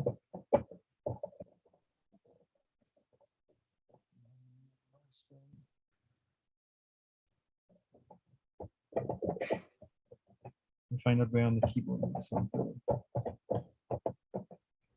Yeah.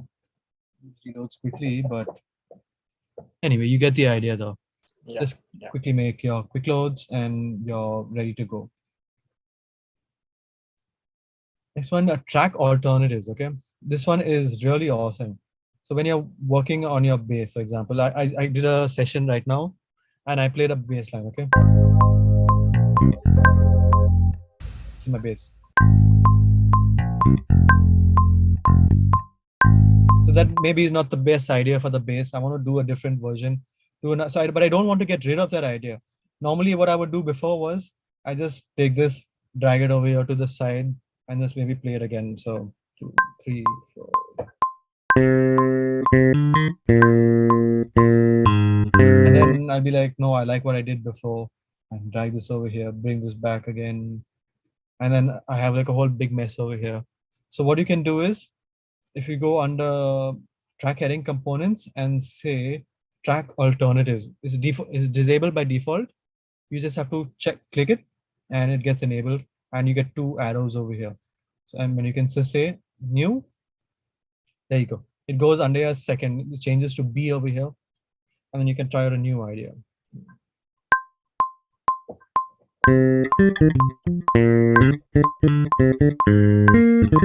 Whatever. So and then I have a new idea. I don't like that also. Let's do a new one.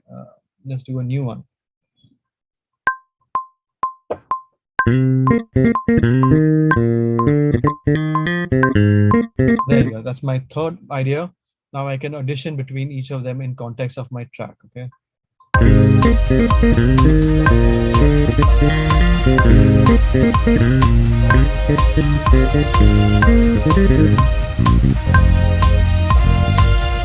So I can quickly audition my bass and see what's going on.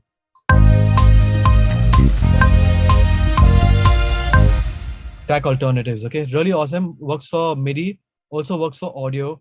So especially when you're dubbing, you're doing multiple takes of different tracks, rather than making a duplicate track and putting the new files over there, and then you have 10 different things of one main lead vocal take. Use the track alternatives, and then you can have a separate track, which only the one which you like, drag them down, and keep all the ones hidden away, and go and find it if you need. Color bars, which I mentioned earlier. In my template already, I set my color bars by, and you go in here. If it's not enabled, by default, it's not enabled. So you say track color bars. By default, Logix looks like this. But if you right click, say track header, track color bars, and then you can set the region track over here. So by the moment when you click a region, like for example here, you go into your color palette and you say this, Logic doesn't actually change the color of the track. Say for example here, see that? It only changes the track of the region. But if you click out over here and then you click, now my track also gets colored. So any new track that I add over here gets a new color, the same color which I'm talking about. For example, if I had to go back over here and say record, okay, so now see what happens. If it's not in the same color, any new region will come in the default color. But if I have it set as the color bar, normally you can see it in the mixer here, but it's easier this way. And there you go. All your new track comes in the same color, whatever you set in your color bar, and it stays in your template. Everything you set in your template, the way you lay out things and everything remains. My tools, my color bars, my default MIDI regions over here. So I was mentioning why I do this. So every time I open up a new template, everything is ready to go. If I didn't have this and I opened up my new template, Logic would think like, okay, it's a brand new template. I want to save CPU, and it would only load up the plugin every time I clicked onto a new track. And when I'm ready to go for a new idea to record it, again, it's going to start loading that plugin. If I'm ready to record my bass, again, it's loading all the samples of that track. So by having dummy MIDI regions over here in a track, by putting a pencil tool, just click and there you go. You have a dummy region. Now Logic thinks there's files on there.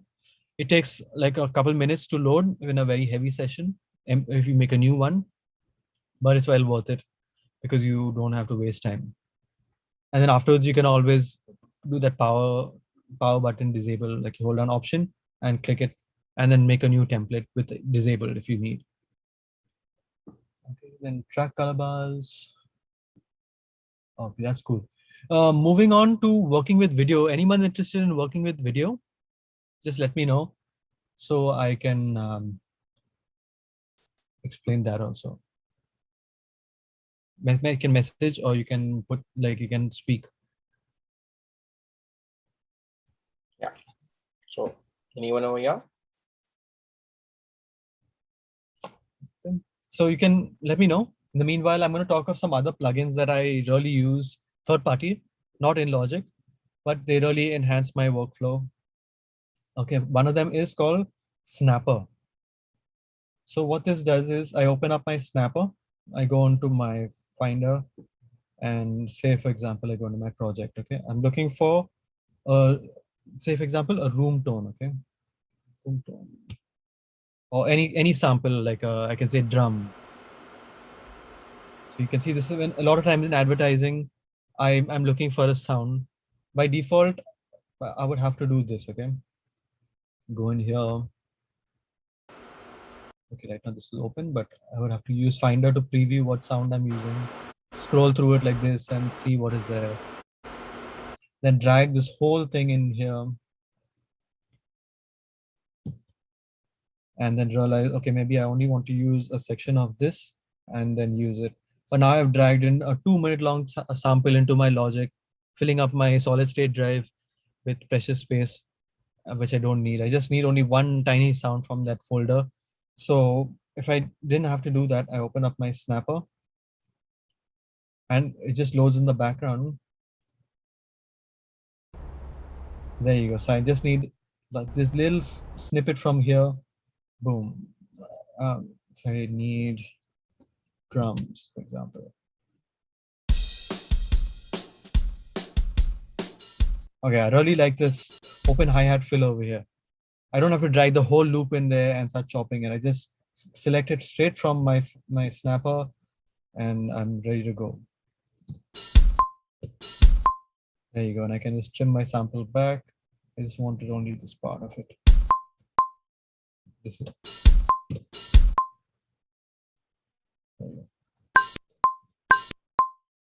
Okay, so it's a very quick way of dragging in samples, just the part that you need. And what else? Look, this thing, it might seem like a really silly thing, but it's actually good. WeTransfer, whenever you're sending files to client, you'd go to your WeTransfer browser and then start drag and dropping all your files in over there. With this WeTransfer app, it's available in the App Store. You can drag in whatever files you want straight into WeTransfer from your browser. So it's going to upload it and straight away give you a link in a second. A couple other things which I also have here, you can check out. I have a temperature monitor here. So if you're working on a very heavy session, and I know right now I saw that and I saw it 65, I straight away went for my AC remote. I try to keep my temperature around 55 to 60 degrees. Then I have a memory monitor and CPU monitor. So if it's getting very hectic, I can try and freeze some tracks or I can bounce and play something. 32 lives. I know it's not supported in the new version of Logic. That's why I'm still using Logic 10.4.8. Like that version, I'm not upgraded and don't plan on upgrading anytime soon. So a lot of my favorite plugins, which are still running in 32-bit older plugins, they run in this thing called 32 Lives. It's a paid plugin, but it works really well. And it takes all your 32-bit plugins, scans them and puts it in a wrapper. So Logic, which only supports 64-bit, it helps to run your 32-bit plugins and you can still use your favorite plugins without having to find newer alternatives. Okay. So yeah, so there you go. My WeTransfer has uploaded that. And I can just say copy paste, go to my email. It's on my clipboard, copy paste the link and it's already ready to be pasted. So this is 32 lives. So whatever 32-bit plugins you can choose, select them and say resurrect. and it will bring that to 64-bit. Of course, when you have to close logic for that. Very useful plugin. I have, this is for my, also external controllers. I haven't mentioned that. It really helps to have an external controller to work quickly. Not important, but it helps to speed up your workflow. So I have an 8-channel PreSonus fader port, which I can quickly readjust my things. Okay, so I'm gonna hold it over here while you can hear. Go back into my session over here. So I'm gonna readjust my balance. Okay, put a looper section. And I can see the names of the channel over here. I'm not really wasting time. I can quickly do this. Pull on all the faders. How much of EP do I want?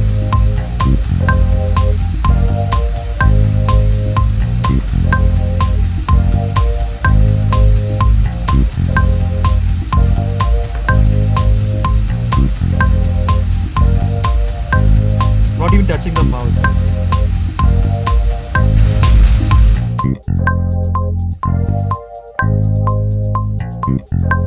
Oh, that's why it was sounding weird.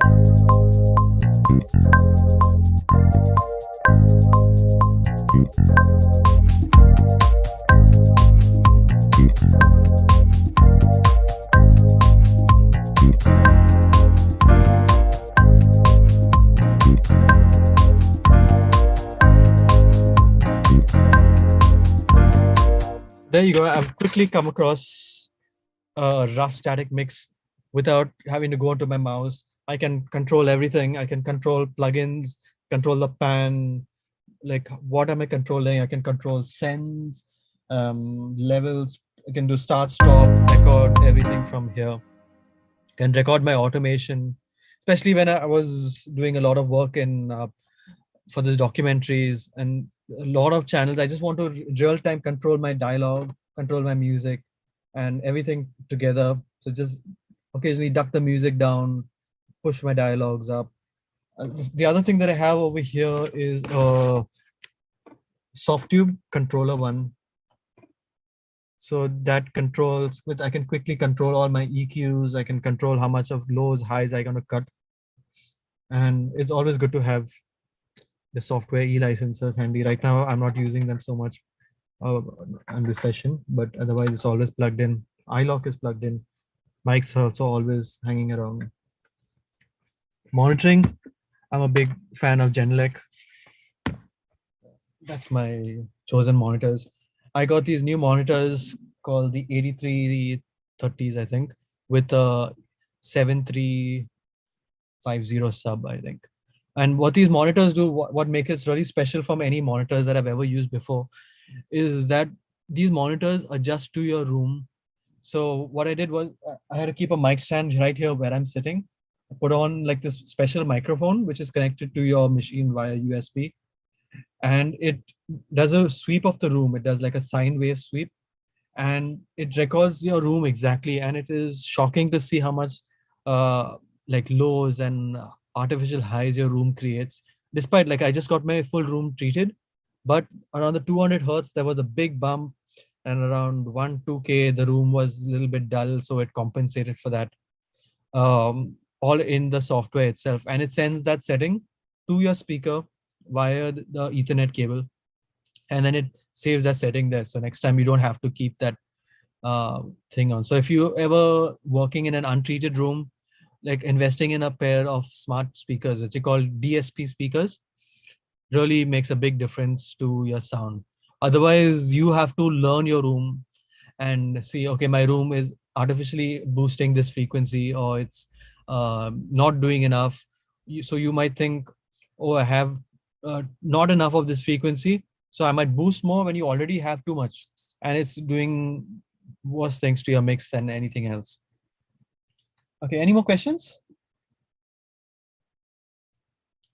We have one question. So have you looked into scripts and macros of Logic, is asked by Maitreya. Macros I have, but not so much. I used to use macros a lot in Cubase. But Logic, I feel like I haven't found the need for it so far. Scripting, I'm actually not good at, so I never ended up doing it. But for Cubase, I would make a lot of macros, which is like combining different key commands as one. Okay, so I'd say group these regions, join them, bounce them in place with the current plugins, and make a new track. So I can choose a bunch of different steps, which I would do 5 different steps, which I can't do in Logic. And within like whatever one key command, I have all of it done within one macro in Cubase. So you can set all your processes one by one. And I could be wrong, and maybe in Logic you can do it. But scripting, I don't know how to do it. So I would go into a forum and find out what the script is, or ask someone in a forum, I'm looking to do this. Can you tell me what the script would be? For example, I was trying to do scripting in Lima, if you ever heard of it. Okay, it's for the iPad or your tablet. You can control all your plugins and favorite things, jump between different instruments or whatever. You can customize your whole template. So I wanted to figure out how to do this, but I didn't know. So I asked someone in a forum, and he replied and helped me with the exact script. So I took that same script, put it in my macro, and it worked amazing. So in Cubase, so if you're using templates, especially in a track which is almost like 100, 200 tracks, like 10, 20 different types of strings and 30 types of brass and whatever, you want to quickly jump between that. For that, I would use my macros and my scripts to quickly go for my iPad. And I had a button over there for like horns 1, horns 2, whatever, and tap on the iPad, and immediately the track would pop up over there. Nice. Yeah. Another thing which I can actually recommend a lot is buying a UPS. Yeah. Especially even if you are living in a tier 1 city like Mumbai or whatever, and the power is generally good, occasionally it will go, and you're going to lose all your projects, whatever like you have done for a while, at least an hour or 2 of work, or you could cause your hard drive to crash. Yeah. So run everything except your speakers through your UPS. So both your screens, your main system, all your external hard drives. So have 2 or 3 spike guards going into your UPS, and all your thing connected to your hard drives, machines, screens. So the power goes, you have like half enough 45 minutes to back up. By then the power might even come back. All right. Yeah. Any other questions? Are there any questions, guys? There's someone raising hand. Yeah, go ahead.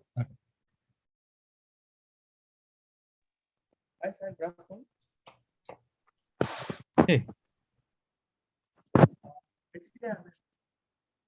Swaminathan, you're not audible. Can you just check your mic? Hi, sir. Hi. Yeah, Are you you're audible? Yes, yeah. much better. Yeah, good afternoon. Good. Basically, I'm a music producer. Okay. Without wasting my time and my talent, Mhm. I would like to do a project with various advertisement clients. So for that, how could I grab those gigs? Can you Good please tell question. me? So you have to basically make a reel, all your projects together. So all your work that you have done, say you have like a quirky type of ads that you have done, make a playlist of that. You've done like more rock, then you make a playlist of that. And if you haven't done too many ads, I would say take an ad from YouTube, like take the video from YouTube, try and compose on it as if you were thrown in the real world, and actually go and make the music on that. So like say it's an ad for Fevicol, go on Fevicol and try and find an ad of that and make the music of that. So don't just like depend on saying, sir, see my work, can you give me a chance and all. That never works. Or like your work speaks for itself. Take like challenge yourself to do like one ad every 2 days or 3 days or 1 week, and at the end of like a month, you at least come up with like 5-6 different things. So you're practicing actually writing on the ad versus not just saying that, okay, I've done this kind of a song, I want to do an ad. So have an ad, put a rough voiceover of your own voice also if you want. Make it look like the real ad to give them an idea. Mix it fairly decently. Export an MP4 and put it up on your YouTube and as a private playlist. Make a nice set of ads, and yeah, variety really helps. So they have that kind of confidence. A lot of time with these ad people, they, especially for new people, they're always apprehensive of giving it to them because they think, okay, you don't have enough experience. You get the job, and now they'll be like, okay, the music is not going to get approved. I'm not confident that he has the ability to do this. Or if I give him the chance and the music gets rejected, now I have to pay him this much amount of money. So I have to have that confidence in you. So make a bunch of projects. Even if you haven't done ads already, do them, and it'll be good. Like, for yourself also, to build your reel, so to speak. And all your ads, so make one playlist of production kind of things, or one playlist for all the things that I've mixed, and then genre specific type of things: rock, pop, reggae, dance. And they'll be like, okay, show me what you have under dancey things. So then you have everything ready, rather than looking through your whole list of things that you have done over the years. Keep your whatever ads that are there, download them and put them in your own private playlist. So even if they get removed from YouTube or whatever, you have a copy of it. So that's how you get the gigs. And then you contact producers and go onto the production house website or whatever. And there's a contact us, see who the producers are, the directors are, and send them a link and say, hey, I really like what you did on this ad. How I also try to do a copy of that and see what you think of this. And sometimes they don't reply, sometimes they reply. You can message them on Facebook. Like initially when I started off, even I would like, what we call cold call, just go and message people and try and go and meet these people. So even if sometimes you watch there's some shooting happening at some place randomly at some house, you'll find these guys always smoking outside. Go and approach them and say, hey, like, who's the producer? I'm a composer looking to do this. You say, can I get your email? And usually they give it to you. So just take it, send it to them, and keep in touch. Take their number if they give it to you, and keep in touch and say, hey, I've been doing this, and that's how you get the gigs. So you don't get gigs. One very important lesson I learned is you don't get gigs by making friends with other musicians. You get friends by making friends who are producers, directors, people who are in film school. These are the guys who you want to make friends with. So they like come to you, and you don't just say friends like, sir, mujhe kaam de do. You go and try and find common ground in terms of what do they like, movies they like, and things that you can talk to, TV shows that you're watching, which are the latest ones, and then discuss what you like about them. And also appreciate like other things, see what their role is. Like, as a composer, you won't think, oh, what is the cinematographer's role, or what is, like, look at how they've done this shot, how did you do this? Like, ask them questions, like, how did you shoot this film? Like, I noticed like the camera is zooming in but the shot is going back. So these kind of things, appreciate the art rather than just figuring out what your job is, or study how the lighting of the scene is and ask them questions on it, and say, oh, I saw this new show called Ozark, which if you've seen it, it's really awesome. But it has this whole blue light, kind of blue tinge in there. It's very a dark show. So then I would talk to my friends who are cinematographers and things and be like, oh, you noticed that? Oh, and they say, oh, that's intentional creative call, who's done that, and notice, and then they'll give you their feedback and say, oh, did you notice how they've seen, look how the lighting on their faces or whatever. So it's really nice to get their point of view also, and be friends, hang out with them, go out with them also, and keep in touch with these guys. Yeah, I hope that answers it. Yeah, thank you, sir. Pretty much conversation from you. Yeah, Thanks a lot. And thanks to Adava sir for organizing this meeting. Thank you. most welcome. Anytime. Yeah. If there are any other questions, we can take them quickly.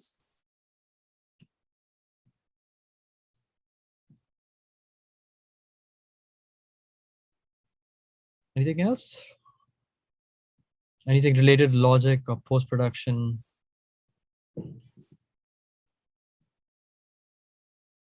Any questions, guys? Sir, if you don't mind, if anything queries, shall we contact you by email or else like those stuffs? Sure, you can email me. I'll Uh, put my email here in the chat. yeah, thank you. Thanks a lot. Most welcome. I guess that is it. Like, no other questions, hopefully. Yeah, Yeah, that is it. Thank cool, you so Atharva. much. Yeah, thank you so much, Jeremy. It was an amazing session, like from logic to a quick production fix and mix tips and whatnot. It was amazing. Like, I'm pretty sure Awesome. these guys have taken a lot away from this, and the more they do now, the better they get. And that is how it's going to work. So great, Absolutely. important inputs that you gave in. Yeah, I didn't get a chance to touch on working with video today, but Yeah. maybe some other time. Absolutely, we'll Yeah. plan something around that, and we can do that as well. Sure. Yeah. So thank you so much. It was a fun session, Awesome. and looking forward to like maybe make another session or something. Sure. Thank you so much, Jeremy. Yeah. Guys, I'm putting my email over there. If you have anything, I haven't got a chance to check the chat really, but just email it to me and I'll get back to you. Okay, so make note of it before the call ends. And Yeah. So just check it out once.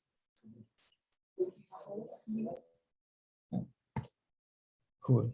Thank you, sir. Yeah, we got it, sir. Thank you. Thank you, guys. It was fun talking to you all. Thank you, sir. Good luck with Bye. all your projects and your work, and hope you all do well in life. Yeah.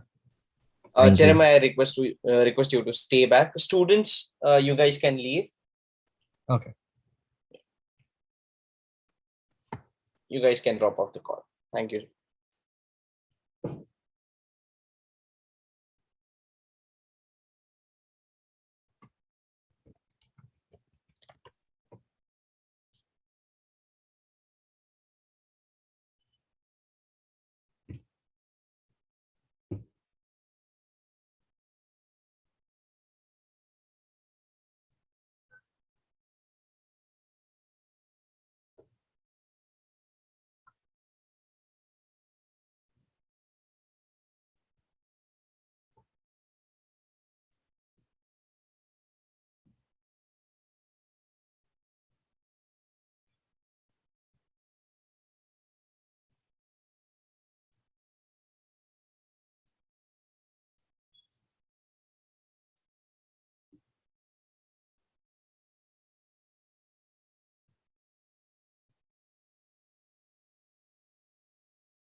Cool. I think it's just us.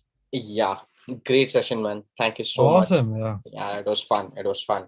And these guys don't interact much, like since this entire online thing, they are not much, but still they were like pretty active on the chat, and that's how Yeah. it In went. fact, I got to go through it and see what all they were talking about. Yeah. We'll also do one more thing, like we'll plan an offline session or something, so maybe somewhere around Diwali, like December or Jan or something, we might Sure. like we can take a look at that as well. So a 2 hour or a 3 hour session, maybe with a break or something in between, and a That'll video be session. fun, but actually going through their Yeah. projects and things. Yes. Okay, wait, So let me just use this, huh? yeah. Check. Hello. Yeah. Let me put You're my audible. volume up. Check. Hello. Yeah, you're audible. Okay. I was getting so thrown off like by the thing coming in my headphones like late. I was Yes, like, man. almost like camera is so. Yeah, that would be irritating. I can understand that. So a lot of times I was like actually getting thrown off and like stammering a little bit because Yes. like, oh my god, I'm listening to myself. Yeah, that happens, but overall it was a great workshop, man. Like amazing. Glad A I lot many do a little more detailed stuff next time. But Yes, it's we can. like go through it like online. It's very technical and yeah. Right, we can plan something. Yeah. Yeah, yeah, yeah. So I need a quick bite of yours, about the workshop. Me a 30-second review or something. So let's do that Okay. quickly. I'll start recording. Just give me a minute. I'll Okay. start recording that. Should I disconnect from the other machine? Or- Yeah, that would work. Yeah, that would work. Okay. Okay.